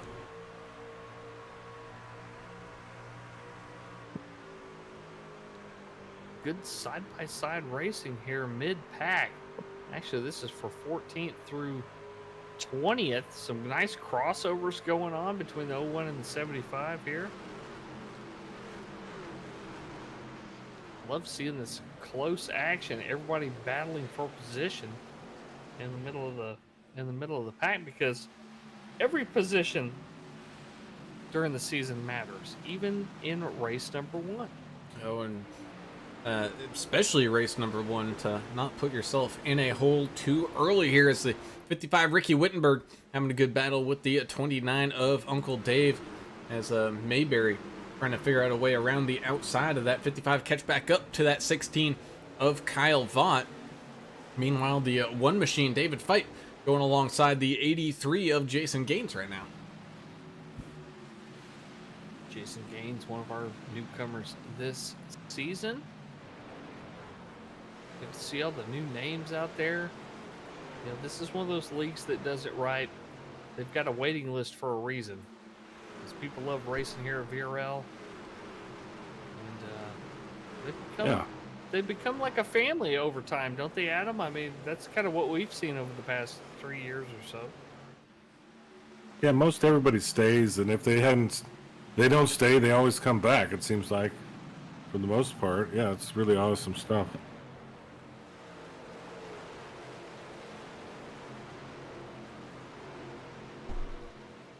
As they continue to race side by side here, 29 of Dave Mayberry now side by side with a 74 of Zachary Hallinan, and it's stacked up right there behind him as the 16 of Kyle Vaught drops a couple of positions and is now side by side right behind them with that 82 of Mike Everidge. Even got the 81 Jonathan Osborne trying to fight to get back up onto that lead lap. He's battling for that lucky dog with the 82 of Mike Everidge. Everidge currently holding that lucky dog spot as they continue to make tracks and make headway here with the 33 of Jeff Vaught out in front, 6 of Robertson, followed by the 728 of Timothy Pope. 53 Jeremiah Burke staying up there with him.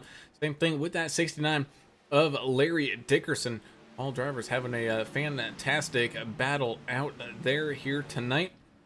Again, a few drivers already facing some disconnections. Chandler Paul, one of your latest ones, having some internet and power issues. You also had Benjamin Richards, Austin Paul, Mike Adamson have some connections issues here earlier on. Got Sean McDonald right now down in the pits. Same thing with the 13 of Andrew Player, all trying to get their damaged race trucks fixed up before this race ends so they can maybe try to steal away a few attrition positions here towards the end of this one.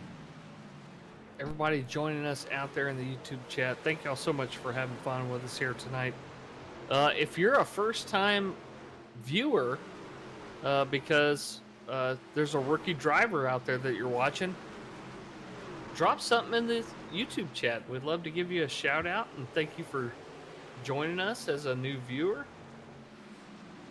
We love talking to our fans out there. It's one of our favorite things that we like to do during the racing. And we got quite a few new drivers out there, so I know we got some new fans out there. We just need y'all to chat it up out there. We'd love to talk to you. Well, they don't know. They haven't been here before. They don't know that that's what this is all about. I'm saying this is the icebreaker. Don't be shy, you know? Yeah, just chat it up. Say something that you think is dumb. We're not going to shame you. It's not going to be dumb. We're all friends here. Ask questions. Do you like catfish? Do you like tilapia? Don't eat tilapia, by the way. Yeah. Right. Is there fireworks at your house like mine right now? I don't know. Do you have it's a dog? War zone outside. Do you like cats? Yeah. Do you What's have your dog's name? a pet goat? Yeah. Why don't you tell the audience how to? Why don't you tell the audience? Here's Dustin with a Y right there jumping in the chat. Couldn't make it tonight. Was that a movie phone reference? Welcome to movie phone. Yeah, welcome to movie phone. No. Tight side by side racing there. Oh. 75 on the bottom side, getting lent on by the 92 of Greg Klein, trying to continue to fight his way back up through the field and get to the front.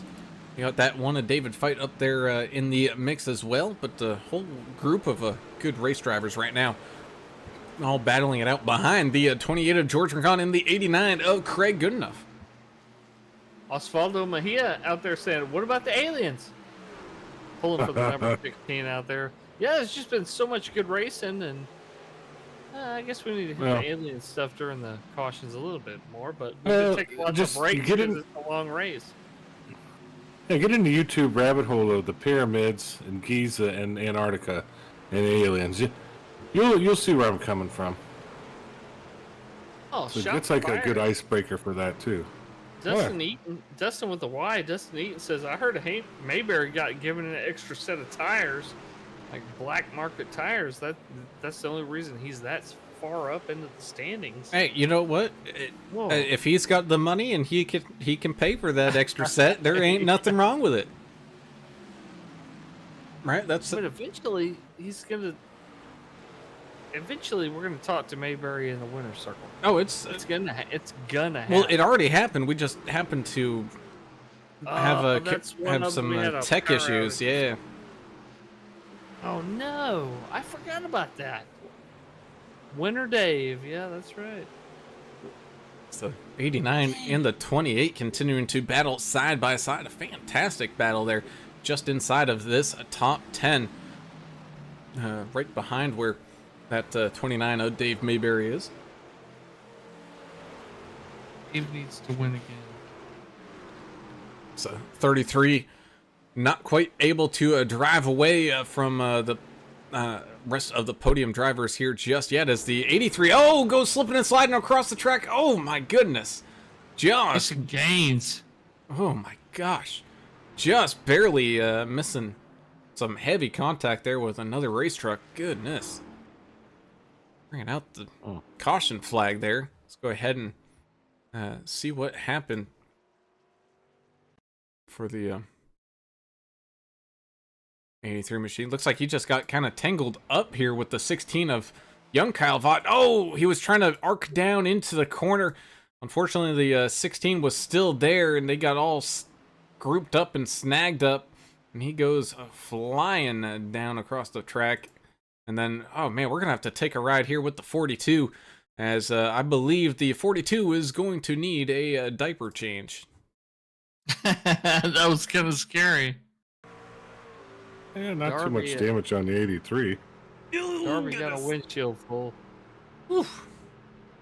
Man, that was pucker factor up to 11 on that one for Darby Marriott, but he was able to safely get around it, as a whole chunk of this field coming on down into pit road. But the 33 had just fought, electing to not come on down here with 30 laps left to go, so he's going to be on a little bit of a tire deficit here once we get back going to the green flag. Yeah, tires are everything here. This track just is so abrasive. It just eats your tires up.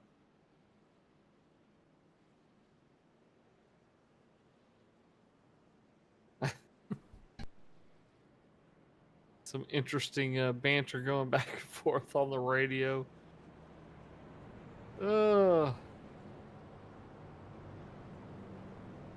Yeah, go ahead, buddy. Adam, we talked about it for a long time. It'd be really cool if we did like a, if we had some kind of radioactive section, that we could put on YouTube, but that would take a whole lot of extra time that we don't have. But that'd be really cool. Or we need extra producers and lackeys and interns to do our bidding,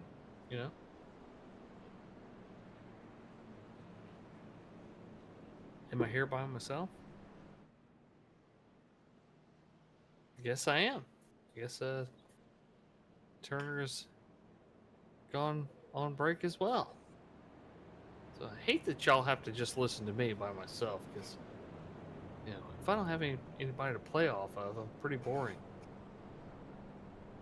But thanks once again, everybody, for joining us. AAA Broadcasting here, covering Season 9 opener of Vigilante Racing League. This truck series is so much fun to watch. It has been here over the past 3 years. There's been different iterations of it, going from different platforms, not just the trucks, but it all came back to where it started here with this truck platform, and it's so much fun to watch and drive. If you're not into iRacing like these guys are, and you always thought maybe it'd be fun to get into racing, you can spend as much or as little as you want on this hobby. I mean, a cheap wheel and pedals is good enough to get in here and start racing, and it's subscription based It's 10 or 15 bucks a month plus the licensing on the tracks and cars. But there's a lot of free content out there. So if you've ever thought about doing it, uh, it's a lot of fun. I'd highly encourage it. It's how we all got started. We didn't start as broadcasters. We started as racers. And we all met each other on here. You make lifelong friends and have a lot of fun duking it out on the track. And that indeed. And I, for the record there, Papa Anderson, global warming did not get me. However, the plate of food that was empty right here on my desk was calling for a dishwasher insertion. So that's... What'd you eat? I was some stuffed shells. Oh, nice. I was watching the firecracker show. It's already on 10 here in this part of America. Global warming. He knows how to really try to rile me up. Yeah. We get ready here once again. The pace truck peeling off down onto pit road. The 33 and the 123 side by side. That 33 with a little bit of a difference in tires, almost 30 laps difference in tires here. I know we've had some cautions here on top of it, but a little green flag run there as well. As here we go, green flag racing once again. 33 out to a great restart. It's the 53 and the 123 with some right side romance leaning on each other through turns 1 and 2. Back down the back stretch we go, but the 53 with those fresh tires gonna put him right to work here as he climbs up to that back bumper of Vought, trying to take over the lead here once again. You got the 31. Oh, big wreck. Oh, this is the big one. Goodness, parking lot. Gallagher was right in the middle of that from the start. I didn't see what the cause was, but oh man, you got trucks hitting the inside pit wall. Oh, goodness gracious. If the fast repair thing hadn't been an issue, man, it is now going to be an issue for a lot of drivers here now as we go back and try to dissect what happened here for this caution that was absolutely calamitous for a good chunk of this field, as I try to find where 74 came down on a 123 and it just went from there. Let's go ahead and take a look-see here. Jump up to our no lives chopper camera. Side by side, 3 wide. Oh yeah, 74 just coming down into turns 1 and 2.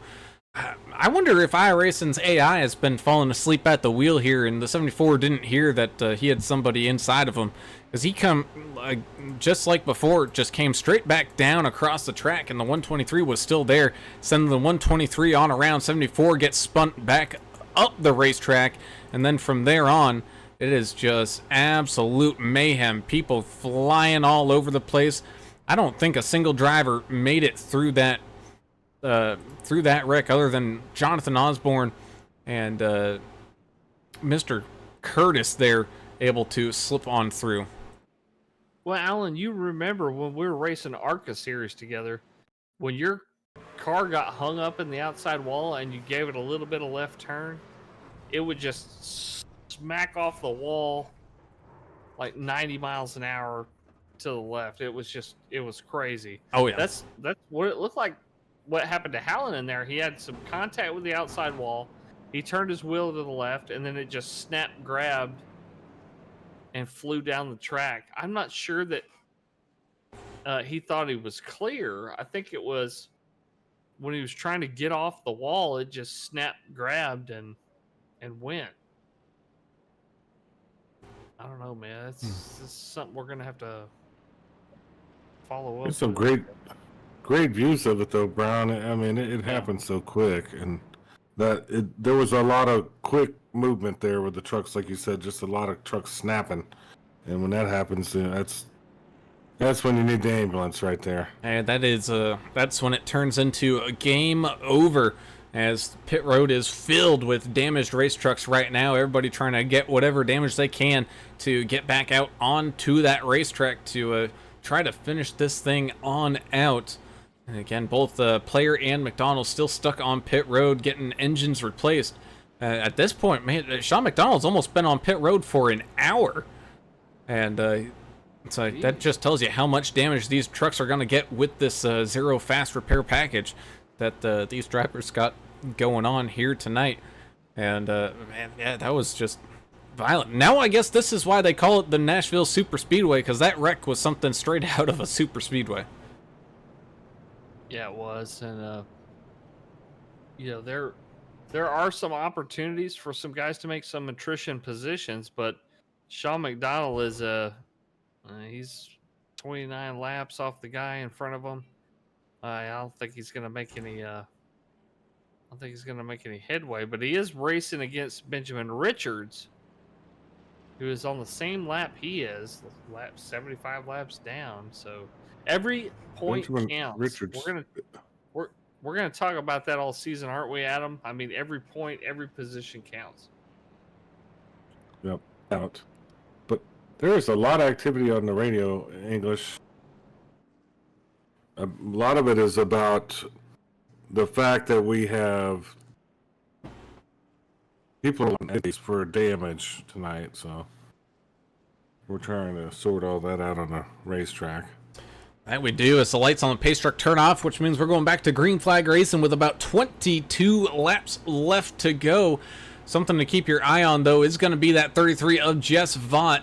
A little bit off the pit cycle here. Does come down to take a full set of tires and top up on that race and fuel. He's going to have to try to work his way back up through a monstrous amount of traffic here to get back up to the front. 53 of Jeremiah Burke and Larry Dickerson are going to be starting things off side by side with the 55 Ricky Wittenberg and the 728 of Timothy Pope up there. They've also got another Ain't Dead Yet team member there with the 6 of Trevor Robertson up inside that top 5. Kelly Keel, Jacob Young, Dave Mayberry, Kyle Vaught, and Scott Roney all making up your current top 10, all fighting for whatever positions that they can grab here tonight.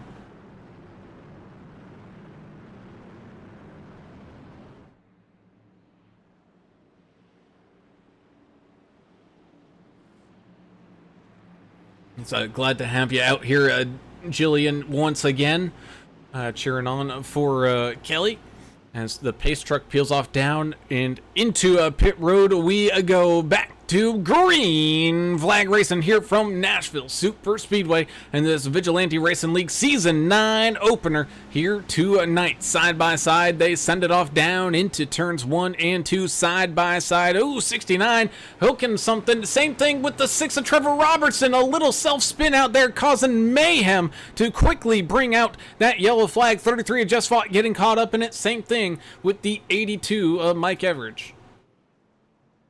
Another big old wreck here late in the race. I say late in the race. We still got 20 laps to go. 20? And this one was just a old, probably cold tires or something, self-spinneroony there in turns 1 and 2. 6 machine just getting all locked up. Tries to save it, and then it snaps back up the racetrack before he collects the 82 and the 33. Oh, goodness. Hard impact for all 3 of those drivers into that outside wall. It's incredible how a truck can snap like that and just go straight to the outside wall, Adam. How many trucks are going to be left at this point, you know? We There's a still lot got of pain out there 24, tonight. 24 on the lead lap out of 36. That's pretty good. Yeah, it's not bad. Sure. You hoser? About those aliens, guys. Yeah, tell us. We can always. What did they go do there. to you? I mean, what have they not done to us? You know, I don't know. think about that. I haven't had any contact. I mean, not that I know. Well, of. not that you don't know that you've had contact. The plane lady knew. She saved everybody on that plane. The airplane lady, the one that told everybody. The beautiful airplane lady. Yes. The one guy She in the knew. back was a lizard person or something. Mm-hmm. Is that what you're saying? She saw him. He revealed himself to her, probably because she was just a beautiful woman and just Well, yeah, amazing. she was an smart angel lady. that saved people. Right.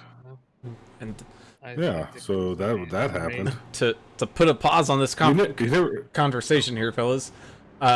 Coming from the 74 of Hallen and confirming your suspicions there, Mr. English said that he turned off the wall just a little too much because it stuck up into it, and it just didn't turn back enough. He knew that people were low. It's so difficult to. It's like giant suction cups keeping those trucks up into that outside wall. Yeah, that was terrible with the ARCA cars. I remember that because they used to tell us in that league, you know, if you're in the ARCA car and you get stuck on the outside wall, just hold it there, wait for a gap, wait for people to pass you, and then get back down. But you know, your car suffered a lot of damage doing that.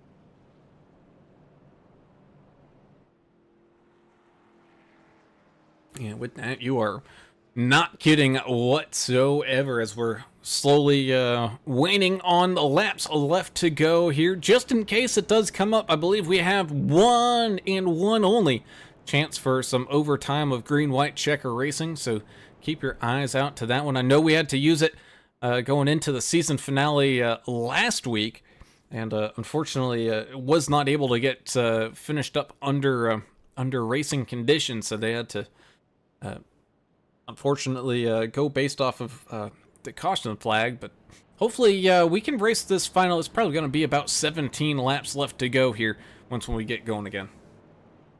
Damn, I hope we can go green flag the rest of the way because it's starting to get late, boys. I don't know if y'all noticed that, but well, it is getting late, but the only thing the reason I don't care is because I'm celebrating the birthday. oh, you're off tomorrow. You got wonderful country.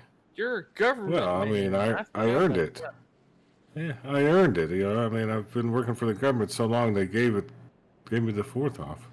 I'm back in the private sector. I no longer work for the Department of Defense, so I'm back in the private You have to sector. work? And well, hell yeah, I gotta work. You know what tomorrow is? You know what tomorrow is for everybody else? awesome. It's called Thursday. It's called Thursday. There's no 4th of July. It's Thursday. But I am wearing my American flag suspenders tomorrow to the brewery, so There you go. there's Okay. that. Just I remember, don't think you're really gonna work. I think you're just gonna show up. that's right. It's a good way to celebrate, and it's not treason because we won. Yes. It's Amanda's. She's afraid that she's gonna cheer on Dustin and not be able, and he's gonna lose 10 spots. Well, Amanda, you know what? We'll give you an out. We'll call it the curse of the broadcaster, and you can blame us. We will take the blame for you. Sure. She I'm okay with that. She cheers on the 68 fine machine with it. up there inside the top 10 right now, up on the outside lane alongside the 77 of Jacob Young as the 53 and the 31/69 of Larry Dickerson go racing side by side into that Geico restart zone we go. Green flag racing here once again as they put the hammer down, put the power to the rear wheels and send it off down into turns 1 and 2. 53 with a fantastic restart there, able to get well clear of Dickerson. Dickerson though now fighting against that 728 of Timothy Pope, always fast no matter what racetrack he seems to be going at, as he continues to try to fly up through this field and get up onto that podium. 01 of Kelly Keel also looking very quick here tonight. He's one of those drivers at those super speedways you always got to watch out for because he's always up towards the front. 55 Ricky Wittenberg trying to work his magic down on the bottom side of him, as right behind him is that 29 of Dave Mayberry having one heck of a race for that Uncle Dave machine. You got the one of David Fight going side by side with Craig Goodenough, Dion Jones, as well as Jonathan Osborne all up in the mix. Osborne back onto the lead lap after those cautions, getting that lucky dog wave around, able to fight his way back on up through the field as a couple drivers coming on down into the pits to serve some penalties and whatever have yous as we continue to go racing, with the fastest lap of the race being set by Jeremiah Burke, finding the afterburners here in the late stages. Question is, are these guys really going to do the Chicago street course next week? Because they're following the Cup schedule, right? They voted on it. Might be Chicagoland. I think they elected to Oh, they changed it. Okay. change it, which is great because we love ourselves some good old Chicagoland. We were actually disappointed when it got taken off the NASCAR schedule here as side-by-side action goes with the 77 and the 16. Heading on into a battle there down the backstretch. Oh, a wall contact there for the 085 of Dobson. Kind of did the same thing as the 74 of Hallen and had to sling it back across the track to get back off of the wall. Thankfully, though, he had nobody underneath him here as he works alongside the 123 battling side by side here in the mid pack. You got the 81 there, 89 still having a fantastic battle. 83 of Jason Gaines continuing to fight his way through this race. He's been involved in quite a few incidents here tonight, and he has been absolutely clawing his way every chance he can get to steal some positions away up here into this top 10. Yeah, currently solidly in the top 10 in 8th position. And how about Tim Pope? 32nd he started here tonight, currently in 3rd. What a job by Tim Pope, as always. Yeah, Champion. Tim. Yeah, he's a champion. Tim Pope does what Tim Pope does up there, just absolutely drive the snot out of these race cars and finds a way, no matter where he is, to pick up a fantastic finish as he tries to get around some lap traffic here in that 023 after coming on in and out of those pits. Had the field pretty much coming up behind him. Here's the 16 and the 28 go battling side by side down into turns 1 and 2. Got the 42 up inside of that mix. Same thing with the 085 of Greg Dobson as everybody slicing and dicing, trying to pick up some extra spots with 11 laps left to go. How badass would it be, though, if Jeremiah Burke picked up a win here? First race of the season. You know, the cheer dad that didn't get to do a lot of playoff racing because of some family commitments. Be awesome to see him pick up a win here tonight. Oh, it was almost some contact there between the 4 machine and looks like the 75 of Stoney Benfield. Dion having a little bit of a tough time coming out of turn number 2, but able to get that truck settled down and continue that forward push. As you can see here in front of that 92 of Craig Klein, all the moving and shaking going on throughout this field. Everybody trying to pick up any spot that they possibly can, as one of those drivers trying to stop the bleeding of positions here is that 68 of Dustin Wade, going side by side right now with that 1 machine of David Fight. Ooh, somebody went down in the grass on the backstretch. Oh, Greg Dobson. Oh, no. Stayed out of the way. That's Dustin Wade wearing his safety vest here tonight, making sure he is visible to all as he continues to fight his way through some traffic. It looks like a big storm of people coming on by as he clips the apron. Oh, that's going to cost him some even more speed as the 085 Dobson comes on down into pit road. Looks like either serving a penalty or trying to fix something here in these late stages so he can finish this race out as strong as possible. As at 53, Jeremiah Burke continuing to lead the way with Dickerson and Timothy Pope in tow. Pope trying to figure out a way to get around that 69 machine of Dickerson. 55 of Ricky Wittenberg. How about a fantastic drive here tonight? Doing a great job keeping that truck clean here this evening to find himself up inside that top 5 right now. He's trying to get on up into a possible podium spot himself with 7 laps left to go. Adam, I don't know if you saw, but Dustin Wade, when he was on camera, that boy's got some arms on him, and he's from Ohio, so you know he can scrap.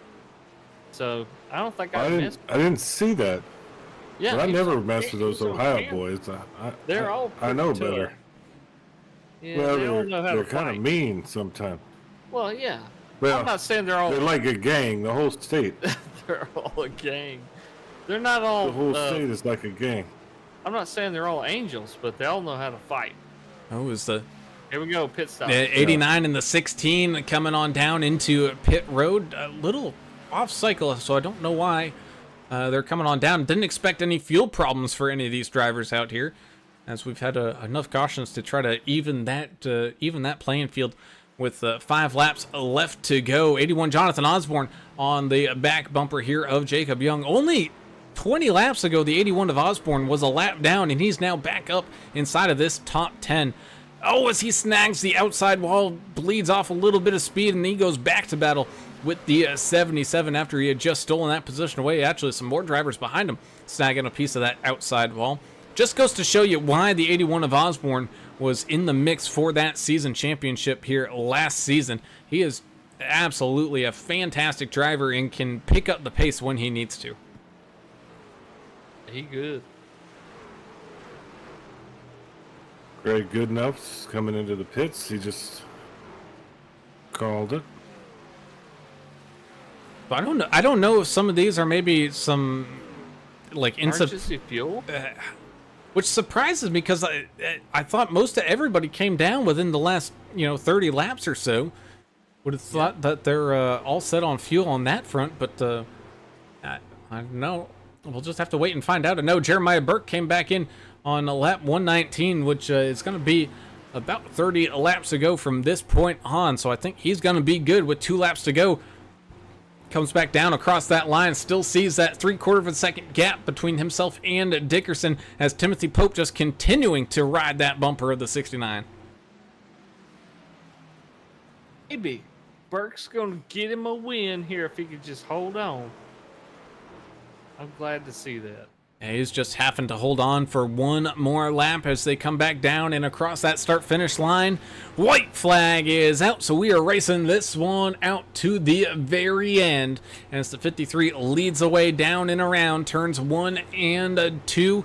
He's got one more set of corners up in front of him here after this back straightaway with no pressure really from behind as that 728 and the 31 get all snagged on up together. Doesn't look like Pope is going to be able to snag a run either as he drives out of turns 3 and 4. The 53 of Jeremiah Burke is going to be your season opener winner as the 728 of Timothy Pope not able to find the speed to sneak back around the 69 of Dickerson.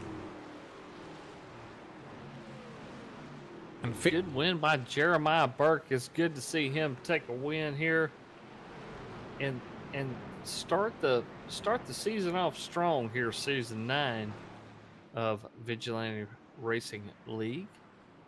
And it was a very tight finish up inside of that top 10. Jacob Young holding on for 9th with David Fight coming on home in 10th and Darby Marrioth, excuse me, just missing out. They're on a top 10 finish there in 11th. But a fantastic drive here tonight from quite a few of these young drivers. I think we're in store for a good season.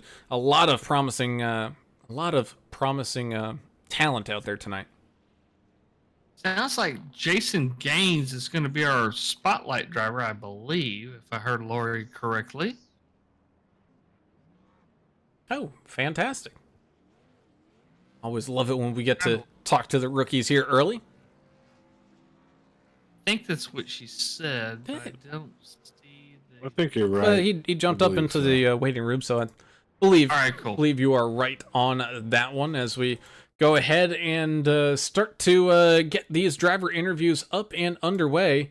Let's go ahead and talk to tonight's spotlight driver of the day, and it's going to be a rookie here this season, the 83 of Jason Gaines, picking up a top 10 finish here tonight. Jason, congratulations. Welcome to the VRL. You definitely had to throw some elbows and throw your weight around out there here early in this season opener. It looked like with the amount of trucks that are out on the track, it was very difficult to make up some spots. Yeah.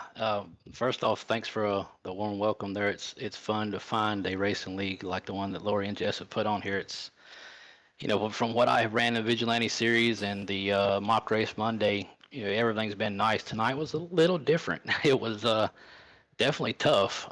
Started up front, got on the pole, which I'm proud of. But the second or third caution there, I tried to get off strategy and just take no tires, but get fuel, put me back in the pack, and it took me 100 laps to get back up towards the front. Yeah, there were a couple of tough situations where I got roughed up or I made mistakes. I haven't looked at it yet, but yeah, glad to be here. Well, the number 83 Sim Magic Chevrolet Silverado, you had a a pretty quick truck out there tonight.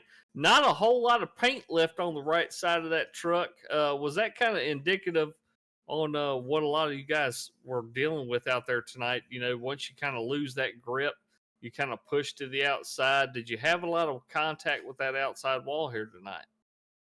I don't think I ever hit the right side on the wall itself. Maybe other trucks. Oh, maybe that's But what it was. yeah, it was back in the pack. It was. I mean, they're fighting like dogs back there, man. Every spot counts, and you know the more laps count down, the tougher it gets. So, but this was a one-off kind of 4th of July paint scheme. We're not bringing this back until next year, so I wasn't too worried about the paint scrape. Well, a nice finish for you, 7th place. Who'd you like to give some shout outs to? Well, just again, I'd like to thank Lori and Jess for putting this stuff on and allowing racers to have somewhere to run and do it competitively in a good forum like this. So to them and Sim Magic, they've got all my products I race with, racingcockpits.com, and you know there's NRG seats. There's a lot of different people, but my wife for letting me do this. She's she puts up with me, so Smart man. Sure, first and foremost, you know. Awesome, man. Well, big congratulations here tonight to the spotlight driver of the evening, 83 of Jason Gaines, picking up that top 10 7th place finish here to get the season started off strong here, buddy. Congratulations. Good luck with the rest of the season here, bud, and glad to have you with the VRL. Thank you, guys. Big shout out to y'all, too. Y'all do a good job over at AAA. Thank you, brother. And with that, we will move on up to our podium and talk to tonight's 3rd place podium finisher, and that is going to be the 728 of Mr. Timothy Pope, your hard charger of the day, up 29 spots. Tim, it wasn't enough to pick up the season championship last week. You had to start in the back and just show everybody how you do it to get up to the front again. Yeah, I messed with qualifying up on the second. I threw the first lap away. On the second lap, I clipped the wall, trying to arc it too much going into one, and I just said, well, just give me an EOL. So I start in the back anyway. I was already back there. I didn't want to be where I was. Got 2 or 3 cars up. Let's stay in the back and lay back and see how it played out. Well, as the defending champion, you know we do have a little bit of a change this season. What do you think about the new policy of the no fast repairs? We know it was a driver vote, and the league admins went ahead and honored that.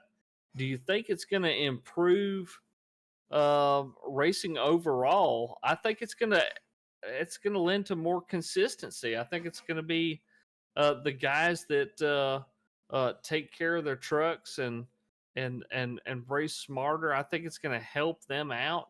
But when you guys go to like a big track like a super speedway, I think that kind of goes out the window. Is that kind of the scuttlebutt among the drivers?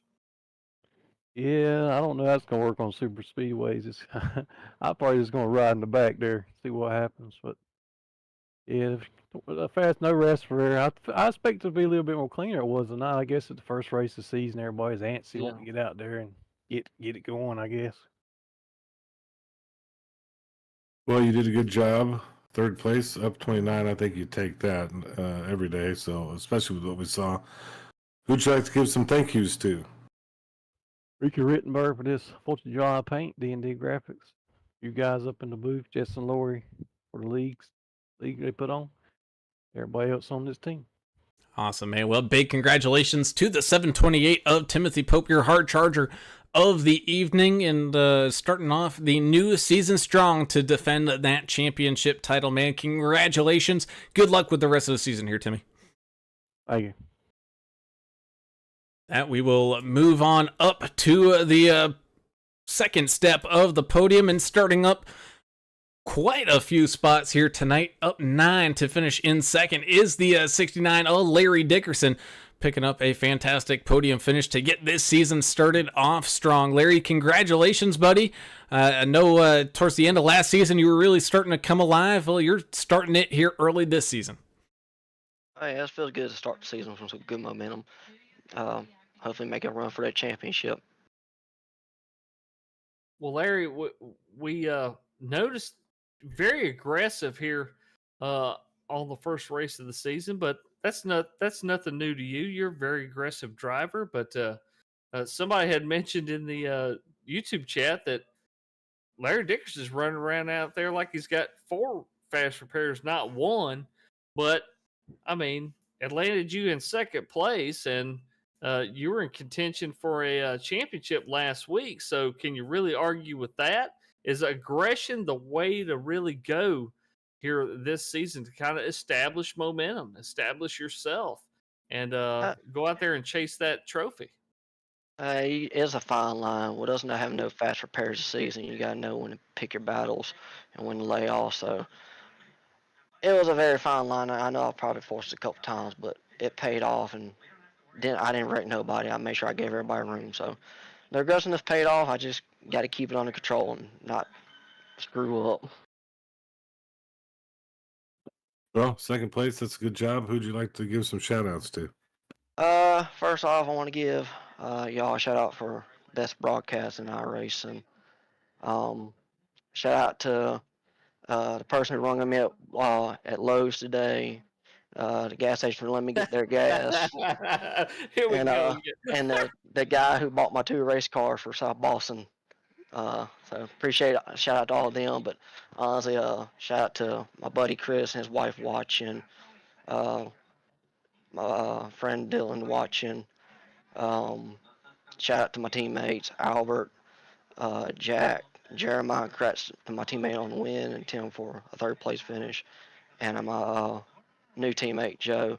I think he's gonna really fit in well with us, and my sponsors LA Construction, Iron Horse Designs, and of course anybody else knows Angelman Syndrome Foundation. Anybody can go donate towards any forms of autism. You'll be doing them people an awesome cause, and it'll be a great charity to donate to.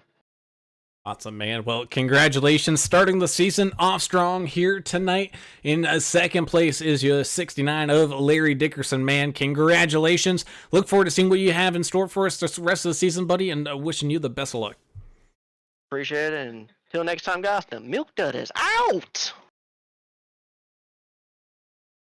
So we move on up to the final step of this podium, and your race winner, stealing one away here from Nashville Super Speedway, the 53 of Jeremiah Burke, able to pick up that race win here early in season number 9. Jeremiah, congratulations, a fantastic drive from that 53 machine out here tonight. Looked like it was just it came down a little bit to pit strategy and track position here towards the end. You were stayed up inside that top 10 for a good chunk of this race, but then kind of towards the end is where you really stepped it up. Yeah, it was. I knew it was going to be whoever gets the lead on the freshest tires at the end of the race. It was just so hard to pass. There was a while there we were all running top 5 with all running identical speeds, and it was just really hard to pass when you're going that fast. So I knew I was in a really good spot there when Jess stayed out, and I was able to make it past the other old tires and everything there and get the lead, and I knew I was in good shape. The rest of the race before that, I was in the back and the front. I didn't know what was going on. I didn't know what strategy to be on. All I do know is every time I run this D&D RaceGrafix paint scheme from Ricky, it is an absolute hot rod, and he just fired me up a new one that's going to debut next week, so I'm excited for that. Yeah, it was a rocket ship tonight, especially once I got the clean air. Well, congrats on the win, man. That's what a way to start the new season out in that 53 Toyota. And we always said that this paint job that you're running here tonight that Ricky made, it does look like a bomb pop, the popsicle, the red, white, and blue popsicle. But I don't know if that brought you any luck or not, but great job out there tonight, picking up the win. The rest of this season, not going to be so easy. We got some newcomers that, like Jason Gaines and a couple other cats like Darby, that pretty quick race car drivers out there. Have you talked to any of the new guys and kind of try to feel them out and see where they're strong and, what you're going to be your road course competitors and that type of deal? Yeah, well, unfortunately, we're not running Chicago Street Course next week. I was really looking forward to that, but I figured. we'll just go see. Homestead is a lot like, or Chicago's a lot like Homestead, so maybe I can pull off another win there. But yeah, actually raced with Gaines and McAdams on Monday in the practice race, and they were two that stuck out to me. They're really fast. So once we get, I think once we get this thing all meshing and everything towards the middle part of the season, and all everybody knows each other, there's going to be some guys that are pretty tough to beat. The wins are going to be hard to come by now, and I mean they always are anyway. But we're just adding more talent, and it's going to get harder. But that's why I love this league. It's never just when you think you get good, you get knocked back down a couple pegs. So it always keeps you on your toes. Yeah, it's kind of ever changing, and I mean that's what makes it fun too. The new people and all the cool stuff. But tonight was your night. Good job tonight. Who would you like to give some shout outs to? First of all, I know Amara's watching right now, so happy birthday to Amara, my 11. Or she's 10 right now. She's gonna be 11 tomorrow. Nice. So 4th of July, baby. We're gonna go do some swimming pool action tomorrow. So I will see you then. And of course, Elena, her little sister, of course, Albert, Larry, Jack, and we've got a new teammate. And I Team All Star. feel very bad that I cannot remember what his name is right now. But Joe Canellis. He had a rough race tonight, but he stuck in there with us. He's a really cool guy. He's gonna be pretty good here too with us. So running with us this season, and All-Star Racing. Ricky, of course, for these paint schemes. I can't wait for everybody to see my new Midnight Desert Sunset scheme. That's gonna look so good on the track tomorrow or next week. Lori and Jess for putting on that race, and Jess right there I know he was damaged when I was catching him. He pulled right out of the way, didn't arrow block me, nothing. Was able to just cruise to victory. It was great. I feels good. I was pretty down on myself for not being able to pull it into victory lane last season. So start this one off with a win is great. And starting off a season with a win is huge when it comes to those points out there. Congratulations to that 53 of Jeremiah Burke picking up the race win here from Nashville Super Speedway, man. Congratulations. Definitely soak it on in, and wishing you the best of luck coming up with this season here, buddy. Thank you, guys. See you again next week. Have a good night. And with that closes out all the interviews and everything here for this evening. And it was a little rough and tumbly out there for these drivers here in Nashville, but we saw a lot of good potential from every single one of these drivers here tonight. Great battles, no matter where you were out on the racetrack. Everybody fighting for position. No little rough for some other drivers, but it's just the first week. I got a feeling that as the season rolls on, we're going to see even more and more, and some fantastic races yet to come. It's a difficult first track, but these guys tackled it. They went out there and put on a great show, and 17 trucks on the lead lap. That's not bad here. This is a big old field, and we did have quite a few cautions, but hey, it's a big field. 36 trucks are out there racing each other, so I mean, it could be a lot worse. So I was glad to see the racing we did see out there tonight. It was a lot of fun. Yeah, we'll get better as the season goes. Fun race. Nashville was cool. Let's get on to the next one, Chicagoland. Yeah, that indeed. As we wind things down here tonight, let's go ahead and tell everybody where their favorite driver ended up finishing here this evening with the 53 of Jeremiah Burke. Picking up that race win, Larry Dickerson coming on home with a solid second place finish, and the 728 of Timothy Pope rounding out your field's podium, your heart charger of the day, up 29 spots. Goodness. 55 of Ricky Wittenberg with a fantastic race as well, finishing up there in fourth, with the 01 of Kelly Keel up 21 spots on the day to find himself up inside that top five. A great run for Kelly. Then you got the 29 of Uncle Dave Mayberry having a great run, and what's even better, a better finish than young Kyle Vaught out there on the leaderboards, up there in that top 10 in 6th place. So great run from Mayberry. Jason Gaines, your spotlight driver of the evening, with a fantastic run in his rookie debut here tonight, finishing up there in 7th. 81, and Jonathan Osborne fighting his way from a lap down back up inside of that top 10 to finish here tonight in 8th. 9th will go to the 77 of El Mustachio, Mr. Jacob Young, up there having a great run up 16 spots. And rounding out your field's top 10 is the one machine of Mr. David Fight, up 13 on the day. 42 truck of rookie Darby Marioth finishes in 11th, up a whole bunch of spots. Started way back at the back, 29th. Also starting in the back, Greg Klein in the 92 machine. He'll finish in 12th place. 13th of John Gallagher in the 123 truck there. A lot of incidents out there for John, but he'll still pick up a 13th.